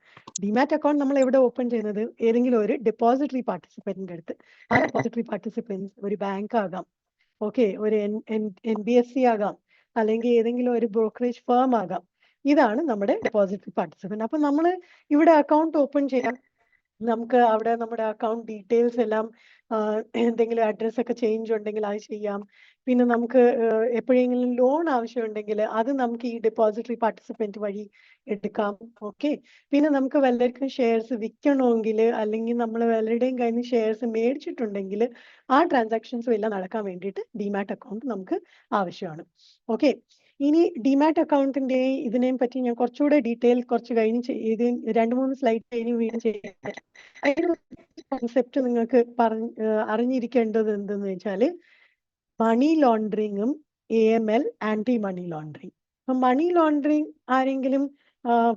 ആർക്കെങ്കിലും പറയാവോ മണി ലോണ്ടറിങ് എന്താന്ന്? ആരെങ്കിലും കേട്ടിട്ടുണ്ടോ? നിങ്ങൾ എല്ലാവരും കേട്ടിട്ടുണ്ടോ മണി ലോണ്ടറിങ്? എന്താ അതിന്റെ മീനിങ്? ആരെങ്കിലും? Money laundering. Anybody would like to tell the meaning of money laundering? അപ്പം നമ്മൾ ബ്ലാക്ക് മണി എന്ന് കേട്ടിട്ടുണ്ടല്ലോ, അതായത് കള്ളപ്പണി, ഓക്കെ. ഈ കള്ളപ്പണം ഉള്ളവര് അതിനെ ഉപയോഗിക്കണമല്ലോ എങ്ങനെയെങ്കിലും ഒക്കെ ആയിട്ട്. അപ്പൊ അതിനെ കുറച്ചൊക്കെ അവർ ഉപയോഗിക്കും കാശായിട്ട് തന്നെ. പിന്നെ അതിനെ അവർക്ക് വൈറ്റ് മണിയിലായിട്ട് കൺവേർട്ട് ചെയ്യണം, ഓക്കെ. അപ്പൊ ആ കള്ളപ്പണത്തിനെ ശരിയായ രീതിയിൽ, അതായത് ഒരു ബാങ്ക് അക്കൗണ്ടിൽ അല്ലെങ്കിൽ അങ്ങനെ ഒരു പ്രോപ്പർ വൈറ്റ് മണി ആയിട്ട് കൺവേർട്ട് ചെയ്യണമെങ്കിൽ അതാണ് ഈ മണി ലോണ്ടറിങ്. അതായത് കള്ളപ്പണം വെളുപ്പിക്കുന്നത്, അതാണ് മണി ലോണ്ടറിങ്. അപ്പൊ മണി ലോണ്ടറിങ് എങ്ങനെ ചെയ്യും? അവർ ആ കാശിനെ, ഇപ്പൊ ഈ കിട്ടിയിരിക്കുന്ന കള്ളപ്പണത്തിനെ അവർ ബാങ്കിൽ പോയി ഡെപ്പോസിറ്റ് ചെയ്യും, അല്ലെങ്കിൽ സ്ഥലത്ത് പോയി ജുവലറി അങ്ങനെ മേടിക്കും, കാശ് കൊടുത്തിട്ട്. കള്ളപ്പണം വരുന്നത് കാശായിട്ടാണല്ലോ, it will be hard cash, right? അപ്പൊ അത് ചെയ്തുകൂടാത്ത ആക്ടിവിറ്റീസ് വഴി കിട്ടിയ കാശാണ്. അപ്പൊ അതുകൊണ്ട് തന്നെ അവർ ഡയറക്ട്ലി ബാങ്ക് അക്കൗണ്ടിൽ അത് ഇടത്തില്ല. ആ വരുന്ന സോഴ്സിൽ നിന്ന് ഡയറക്ട്ലി ബാങ്ക് അക്കൗണ്ടിലായിരിക്കില്ല ഇടുന്നത്, അവർക്ക് ക്യാഷ് ആയിട്ടായിരിക്കും കിട്ടുന്നത്. അതിനെ പിന്നെ അവർ കൊണ്ടുപോയി ബാങ്ക് അക്കൗണ്ടിൽ ഇടുമല്ലോ, അപ്പൊ അത് അതായത് അതിനെ അവര് വെളുപ്പിച്ചിരിക്കുന്നു, റൈറ്റ്? അതാണ് മണി ലോണ്ടറിങ്. ഇനി ആന്റി മണി ലോണ്ടറിങ് എന്താ? ഈ മണി ലോണ്ടറിങ്ങിനെ എഗൻസ്റ്റ് ആയിട്ട്, അതായത് അത് നടക്കാൻ സമ്മതിക്കാതെ ഇരിക്കുന്നത്, അതാണ് ആന്റി മണി ലോണ്ടറിങ്. അപ്പൊ അതിനുവേണ്ടി പല റൂൾസ് ഒക്കെ ഉണ്ട്. അതിന്റെ ഒരു ആക്ട് തന്നെ ഉണ്ട്, prevention of money laundering act, PMLA 2002-ൽ ആ ആക്ട് പാസ് ചെയ്തതിന് ശേഷം പിന്നെ ഒത്തിരി അമെൻമെന്റ്സ് വന്നിട്ടുണ്ട് ആ ആക്ടിന്.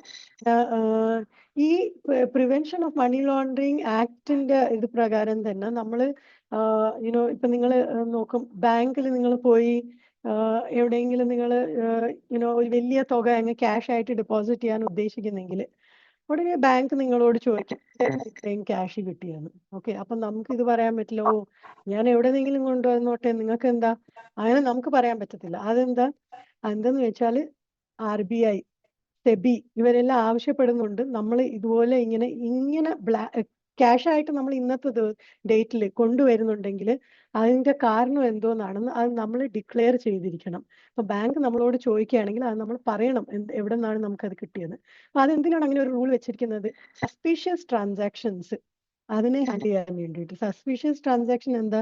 നമുക്ക് എന്തെങ്കിലും സംശയം തോന്നത്തക്ക രീതിയിലുള്ള ട്രാൻസാക്ഷൻ, അപ്പൊ മണി ലോണ്ടറിങ് ആണെന്ന് സംശയം തോന്നത്തക്ക രീതിയിലുള്ള ട്രാൻസാക്ഷൻ വരുമ്പോഴത്തേക്കും അത് നമ്മൾ പ്രിവെന്റ് ചെയ്യാൻ നോക്കുന്നത്. അതാണ് ആന്റി മണി ലോണ്ടറിങ്. ഓക്കെ, ഇനി കുറച്ച് കാര്യങ്ങൾ നമ്മൾ ആസ് ഇൻവെസ്റ്റേഴ്സ് ഓർത്ത് വെക്കേണ്ടത് എന്തൊക്കെയാണ്? നമ്മൾ എവിടെയെങ്കിലും അക്കൗണ്ട് ഓപ്പൺ ചെയ്യാൻ പോകുമ്പോഴത്തേക്കും നമ്മൾ അതിനുള്ള ഡോക്യുമെന്റ് എല്ലാം കൊടുക്കണം. അതായത് നമ്മളുടെ ഐഡന്റിറ്റി പ്രൂഫ് വേണം, അഡ്രസ് പ്രൂഫ് വേണം. ഓക്കെ, പിന്നെ ഇപ്പൊ നമ്മൾ ഇൻഡിവിജ്വൽ ആണെങ്കിൽ ഐഡന്റിറ്റി അഡ്രസ് പ്രൂഫും ഫോട്ടോയും കൊടുത്തു കഴിഞ്ഞാൽ നമ്മൾ അക്കൗണ്ട് ഓപ്പൺ ചെയ്യാൻ ട്രാൻസാക്ഷൻസ് ഒക്കെ നമുക്ക് തുടങ്ങാം. പക്ഷെ അഥവാ അതൊരു നോൺ ഇൻഡിവിജ്വൽ ആണെങ്കിൽ ട്രസ്റ്റ് അല്ലെങ്കിൽ HUF അല്ലെങ്കിൽ പാർട്ട്ണർഷിപ്പ് ഫേം ഇവരൊക്കെ ആവുമ്പോൾ കുറച്ചുകൂടെ ആ എൻറ്റിറ്റി എക്സിസ്റ്റ് ചെയ്യുന്നുണ്ട് എന്നുള്ളതിന് പ്രൂഫ് വേണ്ടി വരും. അപ്പൊ അതാണ് ചിലപ്പോൾ ആർട്ടിക്കിൾസ് ഓഫ് അസോസിയേഷൻ വേണ്ടി വരും, പാർട്ട്ണർഷിപ്പ് ഡീഡ് വേണ്ടി വരും. പ്രൂവ് ചെയ്യാനായിട്ടാണ് ഇങ്ങനെ ഒരു എക്സിസ്റ്റ് ചെയ്യുന്നുണ്ടെങ്കിൽ അവർക്ക് ഒരു ഡിമാറ്റ് അക്കൗണ്ട് ഓപ്പൺ ചെയ്യാൻ പറ്റൂ. Even savings current account open ചെയ്യാൻ ഇതെല്ലാം ആവശ്യമാണ്. അപ്പൊ ഡിമാറ്റ് അക്കൗണ്ടിലാണ് നമ്മൾ പ്രൈമറി മാർക്കറ്റ് വഴി ഷെയർസ്, അതായത് IPO എന്ന് ഞാൻ പറഞ്ഞിരുന്നില്ലേ, IPO വഴി നമുക്ക് ഷെയർസ് വേണമെങ്കിൽ അത് ഡിമാറ്റ് അക്കൗണ്ട് വഴിയാണ് ചെയ്യുന്നത്. പിന്നെ തന്നെ ഞാനിപ്പോൾ ഉള്ള ഷെയർസിൽ പല പ്രാവശ്യവും എനിക്ക് ബാങ്കിൽ നിന്ന് ബോണസ് കിട്ടാം, റൈറ്റ്, ബോണസ് ഷെയർ കിട്ടാം. അപ്പൊ 5 ഷെയർ ഉണ്ടെങ്കിൽ എനിക്ക് വേണമെങ്കിൽ ഒരു ഷെയർ ബോണസ് ആയിട്ട് കിട്ടുമായിരിക്കും. അത് ഒരു ഡിമാറ്റ് അക്കൗണ്ട് ഉണ്ടെങ്കിൽ അതിനകത്തേക്കായിരിക്കും അത് വരിക. പിന്നെ എനിക്ക് എപ്പോഴെങ്കിലും ലോൺ എടുക്കണം, ഓക്കെ, ഞാൻ ഡിമാറ്റ് അക്കൗണ്ട് യൂസ് ചെയ്യാൻ പറ്റും. ആ ലോൺ എടുക്കുന്നതിന്റെ പ്രോസസ്സ് ഞാനിവിടെ ജസ്റ്റ് ഒരു ക്വിക്ക് ഇതായിട്ട് പറഞ്ഞുതരാം. സ്ക്രീനിൽ നിങ്ങൾക്ക് പല ടേംസും കാണാം, നിങ്ങൾ ജസ്റ്റ് ഇത്രയും മനസ്സിലാക്കിക്കോ.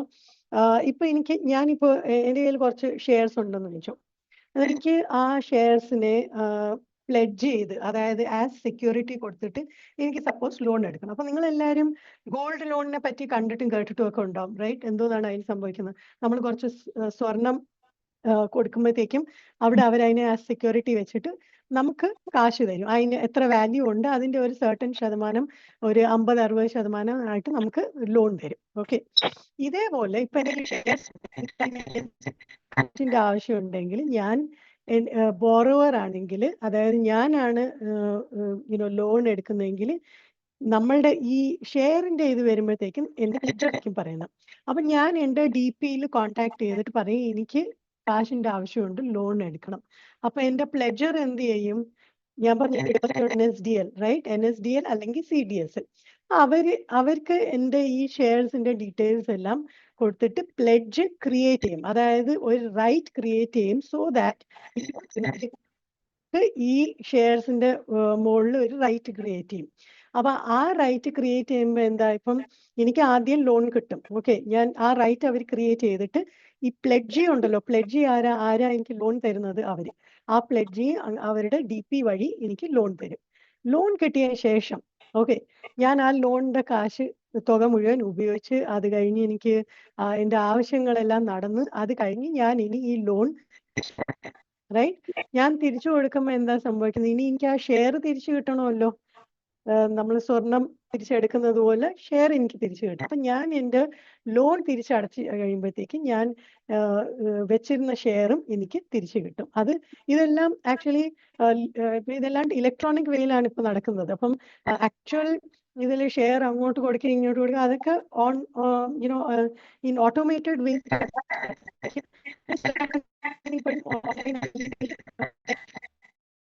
ഫോം ഫില്ല് ചെയ്ത് അങ്ങനെയായിരിക്കും ട്രാൻസാക്ഷൻ ചെയ്യുന്നത്. അത് കഴിഞ്ഞ് ഇപ്പൊ ഞാൻ എൻ്റെ ലോൺ അടച്ചു കഴിഞ്ഞിട്ടുണ്ടെങ്കിൽ എനിക്ക് ആ പ്ലെഡ്ജിനെ ക്ലോസും ചെയ്യും.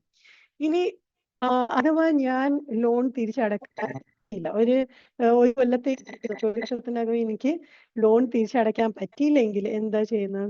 ഈ പ്ലെഡ്ജി, അതായത് എനിക്ക് ലോൺ എൻറ്റിറ്റി ഉണ്ടല്ലോ, അവര് എനിക്ക് ഈ തന്ന കാശ് തിരിച്ചെടുക്കാൻ വേണ്ടിയിട്ട് പറ്റുന്നില്ല. അപ്പൊ എന്ത് ചെയ്യും? എന്റെ ആ ഷെയർ അവർ പിന്നെ വെക്കും, തിരിച്ചെടുത്തില്ല. ഈ പ്രോസസ്സിനെയാണ് പറയുന്നത് ആ പ്ലെഡ്ജിനെ ഇൻവോക്ക് ചെയ്യുന്നത്. പ്ലെഡ്ജ് എന്താ പ്രോസസ്സാ? അവര് അതിലോട്ട് റൈറ്റ് എടുത്തല്ലോ, അതാണ് പ്ലെഡ്ജിങ് പ്രോസസ്സ്. അപ്പം ഇനി ആ പ്ലെഡ്ജ് ഇൻവോക്ക് ചെയ്യുന്നതിന്റെ അർത്ഥമാണ് അവരിനി ആ ഷെയർ അവരുടേതായിട്ട് ആക്കും. എന്തുകൊണ്ട് കിട്ടാത്തത്? ഞാൻ ലോൺ തിരിച്ചടയ്ക്കാൻ ഞാൻ എടുത്ത ലോൺ എടുത്തു, പക്ഷേ എനിക്ക് അത് തിരിച്ചു കൊടുക്കാൻ സാധിച്ചില്ല. ഇനി ഞാൻ ഡിമാറ്റ് അക്കൗണ്ടിനെ പറ്റി കുറച്ചുകൂടെ ഡീറ്റെയിൽസ് ഒക്കെ പറയുമെന്ന് പറഞ്ഞിട്ടുണ്ടായിരുന്നു. അപ്പൊ ഡിമാറ്റ് അക്കൗണ്ട് ആകട്ടെ, അല്ലെങ്കിൽ മ്യൂച്വൽ ഫണ്ട് ആകാം, ബോണ്ട് ആകാം, ഏത് ഈ രീതിയിലെ സെക്യൂരിറ്റീസ് ഞാൻ മേടിച്ചിട്ടുണ്ട് അല്ലെങ്കിൽ ഇൻവെസ്റ്റ് ചെയ്തിട്ടുണ്ട്, അതിന്റെ ഡീറ്റെയിൽസ് എനിക്ക് മാസം തോറും അറിയിക്കാനായിട്ട് എനിക്കൊരു അക്കൗണ്ട് സ്റ്റേറ്റ്മെന്റ് ഓക്കെ, NSDAക്ക് മാസം തോറും ഈ ഒരു സ്റ്റേറ്റ്മെന്റ്, ഇതിനെ പറയുന്നത് കൺസോളിഡേറ്റഡ് അക്കൗണ്ട് സ്റ്റേറ്റ്മെന്റ് ആണ്. ഇപ്പൊ എൻ്റെ കയ്യിൽ എത്രയും ഇൻവെസ്റ്റ്മെന്റ്സ് ഉണ്ട്, സെക്യൂരിറ്റീസ് മാർക്കറ്റുമായിട്ട് ബന്ധപ്പെട്ട് ഏതെല്ലാം ഇൻവെസ്റ്റ്മെന്റ്സ് ഉണ്ട്, അതിന്റെ ഫുൾ കംപ്ലീറ്റ് ഡീറ്റെയിൽസ് ഈ കൺസോളിഡേറ്റഡ് എന്ന് പറയും. ഈ സ്റ്റേറ്റ്മെന്റിൽ ഫുൾ ഡീറ്റെയിൽസ് കാണും. പിന്നെ അത് കൂടാതെ വേറെ NSDL എന്തൊക്കെ സർവീസസ് നമുക്ക് പ്രൊവൈഡ് ചെയ്യുന്നുണ്ട്, പല രീതിയിലും ഓൺലൈൻ വേയിൽ ട്രാൻസാക്ഷൻസ് ചെയ്യത്തക്ക രീതിയിൽ. പിന്നെ നമുക്ക് നമ്മളുടെ നോക്കണമെങ്കിൽ അത് ഓൺലൈൻ കാണാൻ പറ്റും. നമുക്ക് ബൈയിങ് ആൻഡ് സെല്ലിങ് ചെയ്യണമെങ്കിൽ അത് ഓൺലൈൻ ചെയ്യാം. പിന്നെ ഞാൻ ഇപ്പം കാണിച്ച പ്ലെഡ്ജിങ് പ്രോസസ് അത് ഓൺലൈൻ ചെയ്യാൻ പറ്റും. പിന്നെ എനിക്ക് യുനോ ഞാനിപ്പോ സപ്പോസ് ഞാനൊരു ഷെയർ ഹോൾഡർ ആണ്, അപ്പൊ എനിക്ക് ഞാൻ പറഞ്ഞില്ല, ചില അധികാരങ്ങൾ എനിക്ക് ആസ് എ ഷെയർ ഹോൾഡർ കിട്ടും. എനിക്ക് വോട്ട് ചെയ്യാനായിട്ടുള്ള അതോറിറ്റി കാണും. അപ്പോൾ വോട്ടിങ്ങും എനിക്ക് ഓൺലൈൻ വേസിൽ ചെയ്യാം. ഇതൊക്കെ NSDL ഒത്തിരി സിംപ്ലിഫൈ ചെയ്ത് ഡിജിറ്റൈസ് ചെയ്തതുകൊണ്ട് എനിക്കിതെല്ലാം ഓൺലൈനിൽ ചെയ്യാൻ പറ്റുന്നത്. പിന്നെ നമുക്കിപ്പോ എന്തെങ്കിലും ഇപ്പൊ ആസ് എൻ ഇൻവെസ്റ്റർ എന്തെങ്കിലും വല്ല കംപ്ലൈൻസ് അങ്ങനെ ഉണ്ട്, ഓക്കെ, എന്തെങ്കിലും കാര്യം ഞാൻ ആഗ്രഹിച്ചതുപോലെ എനിക്ക് എന്റെ ബ്രോക്കർ എന്റെ ഏത് NBFCയിലായിരുന്നു ഞാൻ എന്റെ ഡിമാറ്റ് അക്കൗണ്ട്, അവിടെ നിന്ന് എനിക്ക് ആ രീതിയിൽ സർവീസ് കിട്ടിയില്ല ഫോർ എക്സാമ്പിൾ. അപ്പൊ എനിക്ക് എവിടെയെങ്കിലും കംപ്ലൈന്റ് ചെയ്യണമെന്നുണ്ട്. അപ്പൊ നമ്മൾ നോർമലി കംപ്ലൈന്റ് ചെയ്യുന്നത് എവിടെയാണ്? ആ ഓർഗനൈസേഷന്റെ തന്നെ പോയി അവരുടെ ഹയർ അതോറിറ്റീസിലോടാണ് നമ്മൾ കംപ്ലൈന്റ് ചെയ്യുന്നത്. ഇനി അഥവാ അവരും നമ്മുടെ കംപ്ലൈൻസിന് വേണ്ടിയുള്ള നടപടി എടുത്തിട്ടില്ലെങ്കിൽ എന്താ ചെയ്യാൻ നമ്മൾ ചെയ്യുന്നത്? ഇപ്പൊ നമ്മൾ ഈ കാര്യത്തിനെ കംപ്ലൈന്റ് ചെയ്യുമ്പോൾ നമ്മൾ ടീച്ചറിനോട് കംപ്ലൈന്റ് ചെയ്ത്, ഇപ്പൊ ടീച്ചർ അതിന് വേണ്ടിയുള്ള ചെയ്തില്ലെങ്കിൽ നമ്മൾ പ്രിൻസിപ്പളിന്റെ അടുത്ത് പോകും, റൈറ്റ്? അപ്പൊ അതേപോലെ ഇവിടെ നമ്മുടെ പ്രിൻസിപ്പൾ ആരാ? SEBI, right? Securities and exchange board. അപ്പം സെബി പറഞ്ഞിട്ടുണ്ട്, നിങ്ങൾക്ക് നിങ്ങളുടെ സർവീസ് പ്രൊവൈഡറിൽ നിന്ന് പ്രോപ്പർ സർവീസ് അഥവാ കിട്ടിയിട്ടില്ലെങ്കിൽ അത് നിങ്ങൾക്ക് കംപ്ലൈന്റ് ചെയ്യാം. അവരെടുത്തുനിന്ന് പിന്നെയും കംപ്ലൈന്റ് ചെയ്തതിന് ശേഷവും നിങ്ങൾക്ക് അതിന്റെ റിഡ്രസൽ അല്ലെങ്കിൽ അതിന്റെ സൊല്യൂഷൻ കിട്ടിയിട്ടില്ലെങ്കിൽ നിങ്ങൾ നമ്മളുമായിട്ട് കംപ്ലൈന്റ് ചെയ്യാനായിട്ട് യു ക്യാൻ കോൺടാക്ട് അസ്. അപ്പൊ അതെങ്ങനെയാണ്? അതിനൊരു സിസ്റ്റം റെഡിയാക്കിയിട്ടുണ്ട്. സ്കോർസ് എന്ന് പറഞ്ഞൊരു സിസ്റ്റം ഉണ്ട്, സെബീസ് കംപ്ലൈന്റ് റിഡ്രസൽ മെക്കാനിസം. പിന്നെ അത് കൂടാതെ സ്മാർട്ട് ODR എന്ന് പറഞ്ഞൊരു സിസ്റ്റം ഉണ്ട്, സെബിയുടെ തന്നെയാണ്, ഓൺലൈൻ ഡിസ്പ്യൂട്ട് റിഡ്രസൽ. നമുക്ക് ഒരിടവും പോകേണ്ട ആവശ്യമില്ല, ഓൺലൈനിൽ തന്നെ നമുക്ക് കംപ്ലൈന്റ് ചെയ്യാം. പിന്നെ ഈ ODRന്റെ പ്രത്യേകത എന്താണെന്ന് വെച്ചാൽ ഓരോന്നിനും ഒരു ടേൺ അറൗണ്ട് ടൈം, അതായത് ഇത്ര നിങ്ങളുടെ ഡിസ്പ്യൂട്ട്, അതായത് എന്താ തർക്കം ഉണ്ടായിട്ടുണ്ടോ, ഫോർ എക്സാമ്പിൾ ഇത് സർവീസ് ഓറിയന്റഡ് മാത്രമല്ല, ഏതെങ്കിലും കാരണമായിട്ട് ഇപ്പൊ ചാർജസ് കൂടുതൽ എടുത്തെന്ന് വന്നു, ഓക്കെ, അപ്പൊ അതൊരു തർക്കമായി മാറിയല്ലോ. അപ്പൊ അത് നമുക്ക് റിസോൾവ് ചെയ്യാനായിട്ട് ഈ ഓൺലൈൻ ഡിസ്പ്യൂട്ട് റിഡ്രസൽ സിസ്റ്റമിന്റെ ഉപയോഗം എടുത്ത് അത് ചെയ്യാൻ പറ്റും. ഓക്കെ, പിന്നെ പലരും വിചാരിക്കാറുണ്ട് ഷെയർ മാർക്കറ്റിൽ ഇൻവെസ്റ്റ് ചെയ്യുന്നത് ഗാംബ്ലിംഗ് പോലെയാണ്. പക്ഷെ അങ്ങനെയല്ല. എന്താണെന്ന് വെച്ചാൽ ഷെയർ മാർക്കറ്റിൽ നമ്മൾ ഇൻവെസ്റ്റ് ചെയ്യുമ്പോൾ നമ്മൾ ഒത്തിരി സ്റ്റഡി ചെയ്തിട്ടാണ് ഇൻവെസ്റ്റ് ചെയ്യുന്നത്. ജസ്റ്റ് ഗാംബ്ലിംഗിൽ ചെയ്യുന്ന പോലെ ഓക്കെ ഇവിടെ എന്റെ കാശ് കൂടുമായിരിക്കും എന്ന് വിചാരിച്ച് നമ്മൾ ഇവിടെ നമ്മൾ കുറച്ച് സ്റ്റഡി, കുറച്ച് റിസർച്ച് ചെയ്തിട്ട് അതനുസരിച്ചാണ് നമ്മൾ കാശ് ഇടുന്നത്. എന്നിട്ട് നമ്മളുടെ റിസർച്ച് അനുസരിച്ച് പലപ്പോഴും നമ്മളുടെ ഷെയറിന് റിട്ടേൺ കിട്ടുന്നത് അതനുസരിച്ചാകും, റൈറ്റ്? അപ്പൊ നമ്മളതൊരു ഗാംബ്ലിംഗ് ആയിട്ടല്ല എടുക്കുന്നത്, അത് ഒരു ഇൻവെസ്റ്റ്മെന്റ് അവന്യൂ ആണ്. പിന്നെ നമ്മൾ ഇൻവെസ്റ്റ് ചെയ്യുമ്പോൾ ഒരിക്കലും പലരും ഒക്കെ പറയുന്നത്, എൻ്റെ കൂട്ടുകാരെല്ലാരും പറയുന്ന ഈ കമ്പനി കൊള്ളാം, അതുകൊണ്ട് ഞാനും അവിടെ പോയി ഇൻവെസ്റ്റ് ചെയ്യുന്നു, അങ്ങനെ ഒരിക്കലും ചെയ്യരുത്. നമ്മൾ ഇൻവെസ്റ്റ് ചെയ്യുമ്പോൾ എപ്പോഴും ഏത് കമ്പനിയിലാണ് നമ്മൾ ഇൻവെസ്റ്റ് ചെയ്യാൻ ഉദ്ദേശിക്കുന്നത് ആ കമ്പനിയെ പറ്റി ഒരു റിസർച്ച് ചെയ്യണം. ഓക്കെ, ഇനി ആ റിസർച്ച് ചെയ്യാനായിട്ട് അതായത് ഒരു ഫണ്ടമെന്റൽ അനാലിസിസ് ചെയ്യണം, ഒരു ടെക്നിക്കൽ അനാലിസിസ്, ഇങ്ങനെയൊക്കെ ചെയ്ത് കുറച്ച് അണ്ടർസ്റ്റാൻഡിങ്ങോട് കൂടിയാണ് നമ്മൾ ആ കമ്പനിയിൽ ഇൻവെസ്റ്റ് ചെയ്യേണ്ടത്. ഇനി എല്ലാവർക്കും അത് ചെയ്യാനുള്ള ചിലപ്പോൾ സമയം കാണത്തില്ല, അല്ലെങ്കിൽ ചിലപ്പോൾ അതിനുള്ള അറിവ് കാണത്തില്ല. ഓക്കെ, അപ്പൊ അത് നോർമലാണ്. നമ്മൾ ഇതിന്റെ ഫീൽഡ് അതല്ലെങ്കിൽ എനിക്ക് അത്രയും ഡീറ്റെയിൽ ആയിട്ട് അതിനെപ്പറ്റി അറിവില്ല, സോ നോ പ്രോബ്ലം. അങ്ങനെയാണെങ്കിൽ നമ്മൾ ചെയ്യേണ്ടത് എന്താ, നമ്മൾ ഏതെങ്കിലും സെബി സർട്ടിഫൈ ചെയ്തിരിക്കുന്ന വല്ല അഡ്വൈസറെ കോൺടാക്ട് ചെയ്യണം. അങ്ങനെയുള്ളവരുമായിട്ട് നമ്മൾ കോൺടാക്ട് ചെയ്യുമ്പോൾ എന്താ, അവർക്ക് അതിനുള്ള ക്വാളിഫിക്കേഷൻ ഉണ്ട്, നമുക്ക് ഈ അഡ്വൈസ് തരാൻ വേണ്ടിയുള്ള ക്വാളിഫിക്കേഷൻ അവർക്കുണ്ട്, റൈറ്റ്? അപ്പൊ അതനുസരിച്ച് നമ്മൾ നമ്മളുടെ തീരുമാനങ്ങൾ എടുക്കാവുള്ളൂ. അവരുമായിട്ട് കോൺടാക്ട് ചെയ്ത് അവർ അതിനുള്ള ചാർജ് എടുക്കും, പക്ഷെ നമ്മൾ ചെയ്യുന്നത് കറക്റ്റ് ആയിട്ടായിരിക്കും അപ്പോഴും. ഓക്കെ, പിന്നെ ഒരു ഇന്റലിജന്റ് ഇൻവെസ്റ്റർ നമ്മുടെ OTPs ഒന്നും ആർക്കുമായിട്ട് ഷെയർ ചെയ്യരുത്, നമ്മുടെ പിൻ പാസ്വേഡ് ഒന്നും കൊടുക്കരുത്, നമ്മൾ റെഗുലർലി ഇമെയിലുകൾ നോക്കണം, SMS വരുന്നതെല്ലാം ചെക്ക് ചെയ്യണം, റൈറ്റ്? പിന്നെ നമ്മൾ സൈൻ ചെയ്ത് ചെക്ക് ലീഫ് അവിടെ ഇവിടെ ഒന്നും ഇടാത്ത പോലെ തന്നെ പോലെ ഒരു ബുക്ക് കിട്ടും, DIS ബുക്ക്ലെറ്റ് എന്ന് പറയും. ആ ബുക്ക്ലെറ്റും വളരെ സൂക്ഷിച്ചു വെക്കണം. സൈൻ ചെയ്ത് അവിടെ ഇവിടെ ഒന്നും വെക്കരുത്, ഡ്രോവറിനകത്ത് വെറുതെ ഇടരുത്. അത് സൂക്ഷിച്ച് കൈകാര്യം ചെയ്യേണ്ട ഒരു സാധനമാണ്. പിന്നെ നമ്മൾ നമ്മുടെ DP അല്ലെങ്കിൽ ഡെപ്പോസിറ്റ് അത് ഇൻഫോം ചെയ്യണം. നമ്മളുടെ മെയിൽ ID, മൊബൈൽ നമ്പർ, ഇതൊക്കെ ഓൾവേസ് അപ്ഡേറ്റഡ് ആയിരിക്കണം. എന്ന് വെച്ചാൽ ആരെങ്കിലും അഥവാ നമ്മളുടെ അക്കൗണ്ടിനെ മിസ്യൂസ് ചെയ്യുന്നുണ്ടെങ്കിൽ അത് നമുക്ക് അറിയണമെങ്കിൽ എങ്ങനെ അറിയാൻ പറ്റുന്ന, ഈ മെസ്സേജ് വഴിയാണ് നമ്മൾ അറിയുന്നത്. പിന്നെ NSDL ഒത്തിരി ഇനീഷ്യേറ്റീവ്സ് എടുത്തിട്ടുണ്ട് നോളജ് സ്പ്രെഡ് ചെയ്യാൻ വേണ്ടിയിട്ട്, ഇൻവെസ്റ്റ്മെന്റുമായിട്ട് അവയർനെസ് വരുത്താൻ വേണ്ടിയിട്ട്. അത് എവിടെയൊക്കെയാണെന്ന് ഞാൻ ഇനിയത്തെ സെഷൻസിൽ ഇനിയത്തെ അടുത്ത PPTയിലെല്ലാം അടുത്ത സ്ലൈഡ്സിൽ കാണിക്കുന്നതുമായിരിക്കും. പിന്നെ ഞാൻ പറഞ്ഞതുപോലെ ഏതെങ്കിലും ട്രാൻസാക്ഷൻ സ്റ്റോക്ക് മാർക്കറ്റിൽ സ്പെസിഫിക്കലി ചെയ്യുമ്പോഴത്തേക്കും ഏതെങ്കിലും സെബി സർട്ടിഫൈഡ് ഓത്തറൈസ്ഡ് പേഴ്സണിനെ മാത്രം കോൺടാക്ട് ചെയ്യുക. അവർ വഴിയുള്ള ട്രാൻസാക്ഷൻസ് മാത്രം.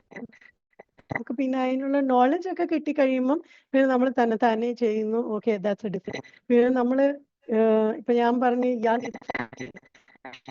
നിങ്ങൾ നിങ്ങളുടെ തന്നെ സേവിങ്സ് വെച്ച് തുടങ്ങണം, അല്ലാതെ എവിടെന്നെങ്കിലും കടം എടുത്ത് നിങ്ങൾ ഇൻവെസ്റ്റ്മെന്റ് ചെയ്യരുത്. അത് ഒരു തെറ്റായി പോകുന്ന വെച്ചാൽ നമ്മൾ അഥവാ കാശ് ഇപ്പം ഏതെങ്കിലും കാരണം കൊണ്ട് ഷെയർ വാങ്ങിച്ച് ആ ഷെയറിന്റെ വിലയെല്ലാം കുറഞ്ഞ് നമുക്ക് നഷ്ടം വരികയാണെങ്കിൽ നമ്മൾ ആ ലോൺ തിരിച്ച് കൊടുക്കുമ്പോഴത്തേക്കും നമുക്ക് അതിന് ഇൻട്രസ്റ്റും കൂടെ അടയ്ക്കണമല്ലോ, റൈറ്റ്? അപ്പൊ അതുകൊണ്ട് അത് ഒരു പ്രോബ്ലം ആകാം. അതുകൊണ്ട് നമ്മൾ ബോറോ ചെയ്ത്, അതായത് ലോൺ എടുത്തോ അല്ലെങ്കിൽ ലോൺ എടുത്ത് നമ്മൾ ഇൻവെസ്റ്റ്മെന്റ് ചെയ്യാതെ ഇരിക്കുന്നതായിരിക്കും നല്ലത്. ഓക്കെ, പിന്നെ നമ്മൾ ചെയ്യേണ്ട ഒരു കാര്യം, നമ്മളുടെ എല്ലാ അക്കൗണ്ടിലും ഒരാളെ നോമിനേറ്റ് ചെയ്തിരിക്കണം. അപ്പം നമ്മൾ നോമിനേറ്റ് ചെയ്തിരിക്കണം. നോമിനേറ്റ് ചെയ്താൽ എന്താ അതിന്റെ അഡ്വാൻറ്റേജ്? ഇപ്പം ഞാൻ എൻ്റെ സപ്പോസ് ഞാൻ എൻ്റെ sister, suppose I die, right? അപ്പൊ ഞാൻ എൻ്റെ കാലശേഷി എൻ്റെ കയ്യിലുള്ള ഇൻവെസ്റ്റ്മെന്റ് ആര് അതിന് അത് ക്ലെയിം ചെയ്യാനായിട്ട് ആർക്ക് പറ്റും? ഞാൻ എൻ്റെ സിസ്റ്ററിന്റെ പേരാണ് ഇട്ടിരിക്കുന്നതെങ്കിൽ പുള്ളിക്കാരിയായിരിക്കും വന്നത് ക്ലെയിം ചെയ്യുന്നത്. ഓക്കെ, പിന്നെ വേറെയും കുറച്ച് കാര്യങ്ങൾ നമ്മൾ ഓർത്ത് വെക്കേണ്ടത്, നമ്മൾ സ്റ്റോക്സിലൊക്കെ ഇൻവെസ്റ്റ് ചെയ്യുമ്പം അതുപോലെ പ്രോപ്പർ അഡ്വൈസറുമായിട്ട് കോൺടാക്ട് ചെയ്ത് അവർ വഴി മാത്രം ചെയ്യുക. ഒത്തിരി യൂട്യൂബ് ചാനലുകളും യൂട്യൂബിൽ ഒത്തിരി അഡ്വർടൈസ്മെന്റ്സ് വരും. പിന്നെ ഈ ടെലിഗ്രാം ഗ്രൂപ്പ്സിലൊക്കെ നമ്മളെ ആഡ് ചെയ്യും, വാട്സാപ്പ് ഗ്രൂപ്പിൽ ആഡ് ചെയ്യും. ഒത്തിരി പേര് എന്തോ അൺസോളിസിറ്റഡ് അഡ്വൈസ് എന്ന് പറയില്ലേ, നമ്മളെ അടുത്ത് പറയും ഇന്ന കമ്പനിയിൽ ഇൻവെസ്റ്റ് ചെയ്യുക, എന്നിട്ട് അപ്പൊ ആ ഗ്രൂപ്പിൽ വേറെ ഇപ്പൊ ഒരു വാട്സാപ്പ് ഗ്രൂപ്പ്, ആ ഗ്രൂപ്പിൽ എല്ലാവരും ഈ ഇൻവെസ്റ്റ്മെന്റ് ഇന്ന കമ്പനിയിൽ ഇൻവെസ്റ്റ് ചെയ്യാൻ അവരെല്ലാരും പറയുന്നത്. അപ്പം ഇങ്ങനെ വായിക്കുമ്പോഴത്തേക്ക് എനിക്ക് തോന്നും, ഞാനും എന്നാ ഇൻവെസ്റ്റ് ചെയ്താലോ ആ കമ്പനിയിൽ. ചിലപ്പോൾ ആ കമ്പനി അങ്ങനെ ഒരു കമ്പനിയും ചിലപ്പം കാണത്തില്ല. വെറുതെ ഒരു ഇതായിരുന്നു കാണുമായിരിക്കും എല്ലാവരും. അപ്പൊ ആ ഗ്രൂപ്പിലുള്ള എല്ലാവരും ഞാൻ മാത്രമേ ഉള്ളൂ ഒരു ഇൻവെസ്റ്റർ ആയിട്ട്, ബാക്കി എല്ലാവരും ഫ്രോഡ്സ്റ്റർ ആണ്. അപ്പൊ അവരെല്ലാരും ഇങ്ങനെ ഒരു ആർട്ടിഫിഷ്യൽ ഇത് ക്രിയേറ്റ് ചെയ്യാണ്, റൈറ്റ്? അപ്പൊ അതൊന്നും അപ്പം നമ്മളെ ഇങ്ങനെ സംശയം ഏത് കാര്യത്തിലും സംശയം തോന്നണം.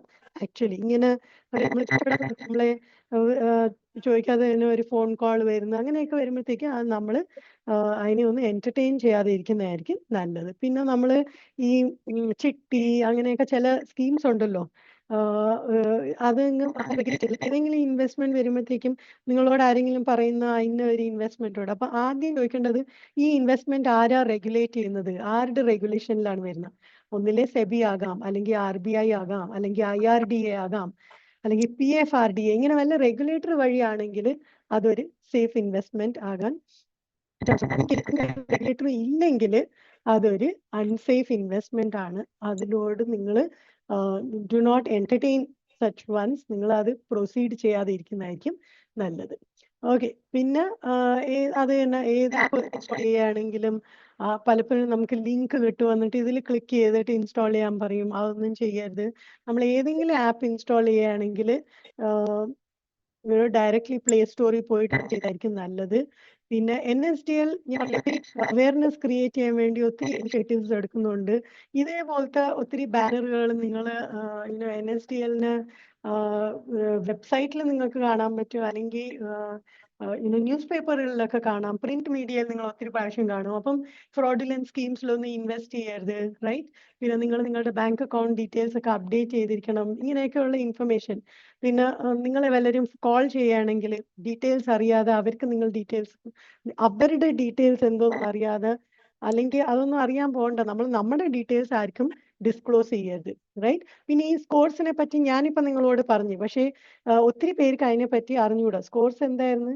കംപ്ലയിന്റ് റിഡ്രസൽ ചെയ്യാനായിട്ടുള്ള ഒരു സിസ്റ്റം ഇനിഷ്യേറ്റ് ചെയ്തിരിക്കുന്ന സിസ്റ്റമാണ്. കംപ്ലയിന്റ് ഉണ്ടെങ്കിൽ പലർക്കും അതിനെപ്പറ്റി അറിഞ്ഞുകൂടാ. അപ്പം NSDL അതിനെപ്പറ്റി അവയർനെസ് ക്രിയേറ്റ് ചെയ്യാൻ വേണ്ടിയിട്ട് സ്കോർസിനെ പറ്റിയൊക്കെ ഒത്തിരി ബാനറുകളൊക്കെ ചെയ്ത് ഇൻഫോം ചെയ്യുന്നുണ്ട്.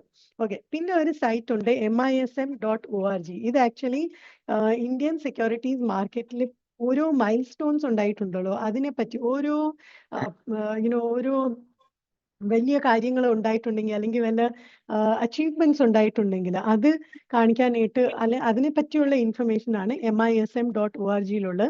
ഇതൊരു വെബ്സൈറ്റ് ആണ്. നിങ്ങൾക്ക് സമയം കിട്ടുമ്പം ഈ സൈറ്റ് ഒന്ന് എക്സ്പ്ലോർ ചെയ്ത് നോക്കുക. ഒത്തിരി ഇൻഫർമേഷൻ ഉണ്ട്, പലതും വളരെ ഈസി ലാംഗ്വേജിൽ ആയിട്ട് ആണ്. പിന്നെ ഈ സെക്യൂരിറ്റീസ് മാർക്കറ്റിലാണ് കൂടുതലുമായിട്ടും ഉള്ളത്. പിന്നെ അത് കൂടാതെ അല്ലാത്ത ഇൻഫർമേഷനും ഒക്കെ ഉണ്ട്. ഒത്തിരി വീഡിയോസ് ഉണ്ട്, വളരെ സിമ്പിൾ ലാംഗ്വേജിലൊക്കെ കൊടുത്തിട്ടുള്ള വീഡിയോസ് ഒക്കെയാണ്.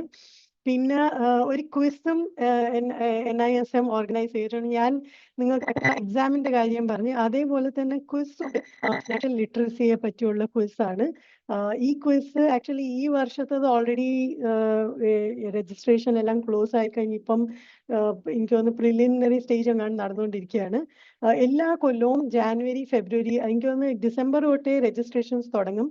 ജാനുവരി, ഫെബ്രുവരി ഒക്കെ ആകുമ്പോഴത്തേക്കും ക്ലോസ് ചെയ്യും. അപ്പം നിങ്ങൾ അടുത്ത കൊല്ലം ട്രൈ ചെയ്യുക.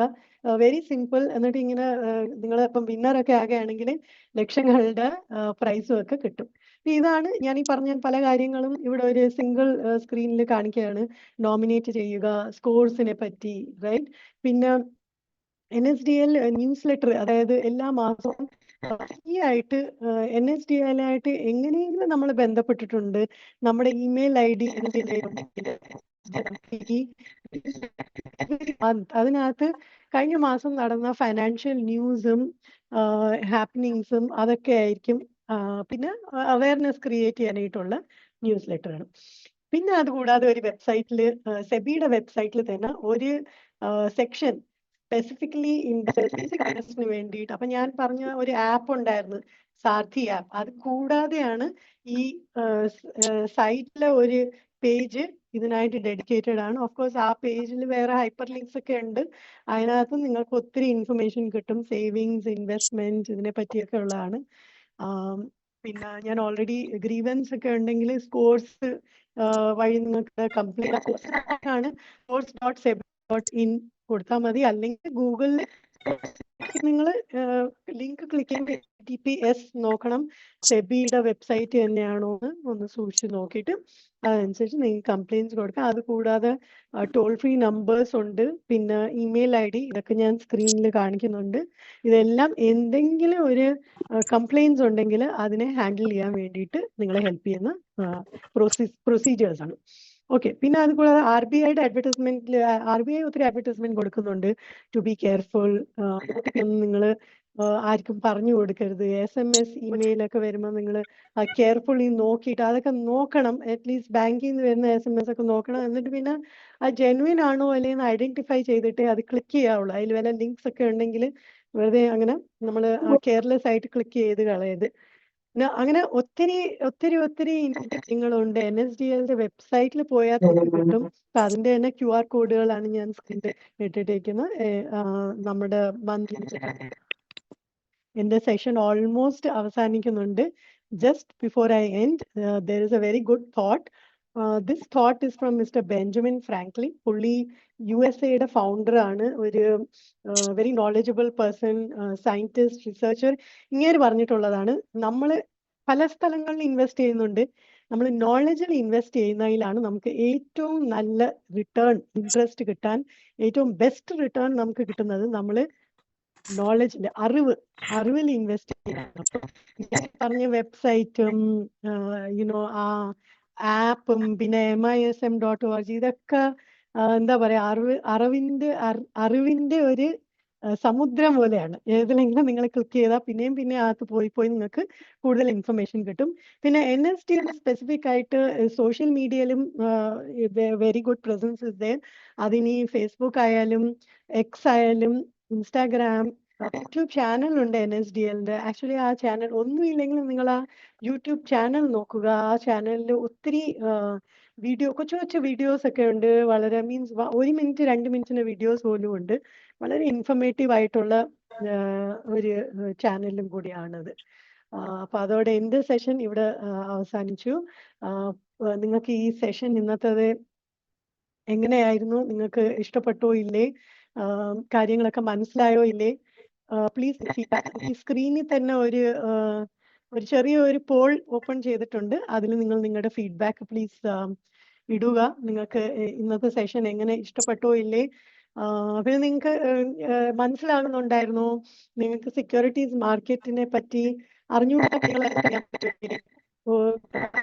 More and more people to give your vote. പിന്നെ ഇവിടെ ചാറ്റിൽ ഒരു ലിങ്ക് തരുന്നുണ്ട്. ആ ലിങ്ക് വഴി നിങ്ങൾക്ക് ഫീഡ്ബാക്ക് കൊടുക്കാം. ആക്ച്വലി ആ ലിങ്കിൽ നിങ്ങൾ ക്ലിക്ക് ചെയ്യുമ്പോഴത്തേക്കും you will be able to give your mail ID and name. അത് കഴിഞ്ഞിട്ട് നിങ്ങൾക്ക് ഫീഡ്ബാക്ക് കൊടുക്കാം. അപ്പൊ നിങ്ങളുടെ മെയിൽ IDയും പേരും എന്താ, ഈ സെഷൻ നിങ്ങൾ അറ്റൻഡ് ചെയ്തിട്ടുണ്ട്, അതിനുവേണ്ടി നമ്മൾ നിങ്ങൾക്ക് സർട്ടിഫിക്കറ്റ് ഇഷ്യൂ ചെയ്യുന്നതായിരിക്കും. അപ്പൊ ആ സർട്ടിഫിക്കറ്റ് അയക്കാൻ വേണ്ടിയിട്ടാണ് we are taking your name and mail ID. So give that information also on this link. And വേറെ എന്തെങ്കിലും നിങ്ങളുടെ സംശയം ഉണ്ടെങ്കിൽ ചോദിക്കാം please. Any doubt if you have, please feel free to ask your doubt. ഏത് doubt, എത്ര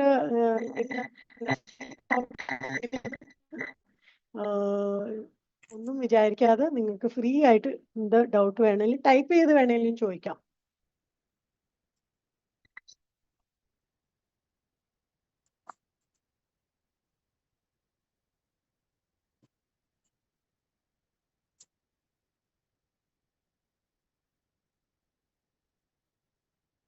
ഞാൻ session തുടങ്ങിയ സമയത്ത് ഒരു എക്സാമിനെ പറ്റി പറഞ്ഞിട്ടുണ്ടായിരുന്നു. ആ എക്സാമിന്റെ ഡീറ്റെയിൽസ് ഞാൻ ഒന്നും കൂടെ സ്ക്രീനിൽ കാണിക്കുന്നുണ്ട്.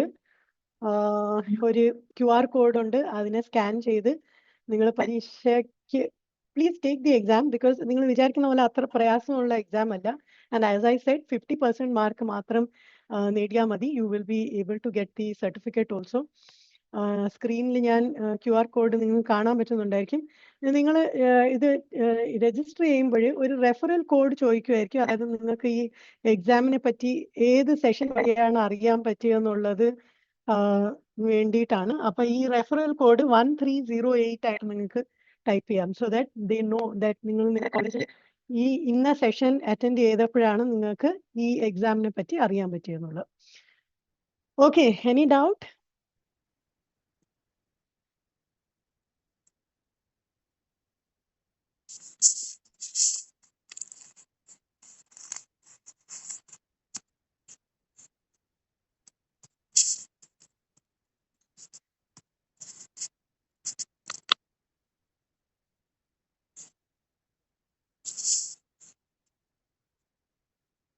ഡൗട്ട് ഒന്നും ഇല്ലെങ്കിൽ നമ്മൾ സെഷൻ ക്ലോസ് ചെയ്യാം. Yes, ma'am. I hope students If there have are no answers. doubts, shall we end the session then? Yes, ma'am. Hello, ma'am. Thank you for that. Hello. Yes, ma'am. You're Hello, audible. hello, Deepthi, ma'am. Maybe like, it's totally a new world for my students. Okay, thank you all of you. I And couldn't hear Anna speak. I don't know if it was a problem at my end. But, hello, I ma'am. think Can you hear shall me we now? session then? Hello. Hello, ma'am. Can you hear me? Actually, you're audible, ma'am. Yeah, okay. So as a faculty from MES, can I?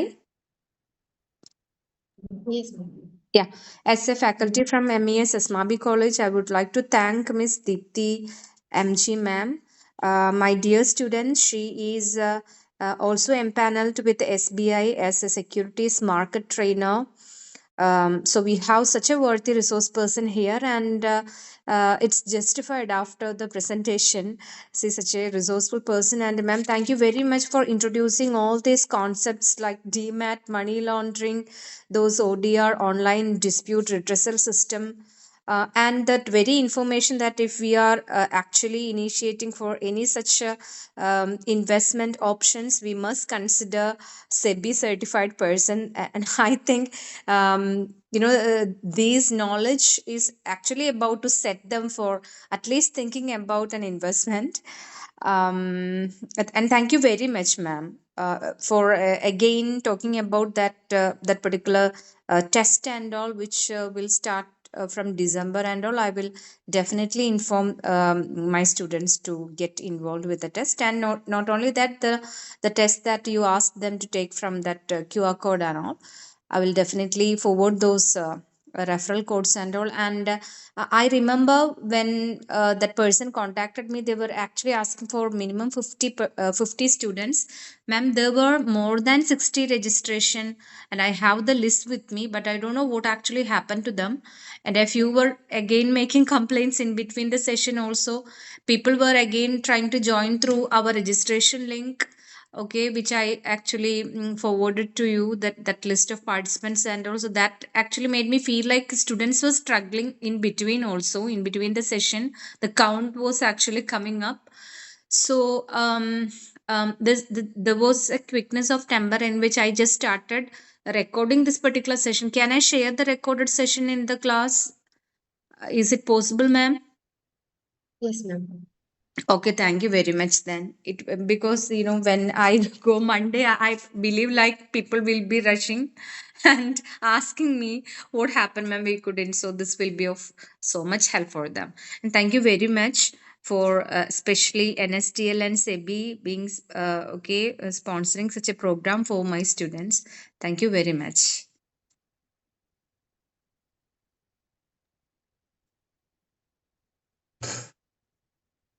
Deepthi, ma'am, you're not audible.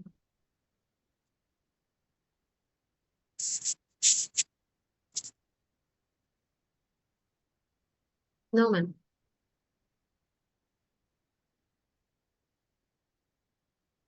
I think is there a problem?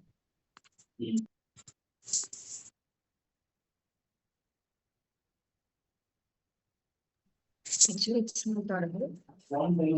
Thank you, madam, for the wonderful words you are delivered. And participants, you are requested to fill the feedback link, which I have posted in the chat box for your certificate purposes. It is mandatory to get your certificates.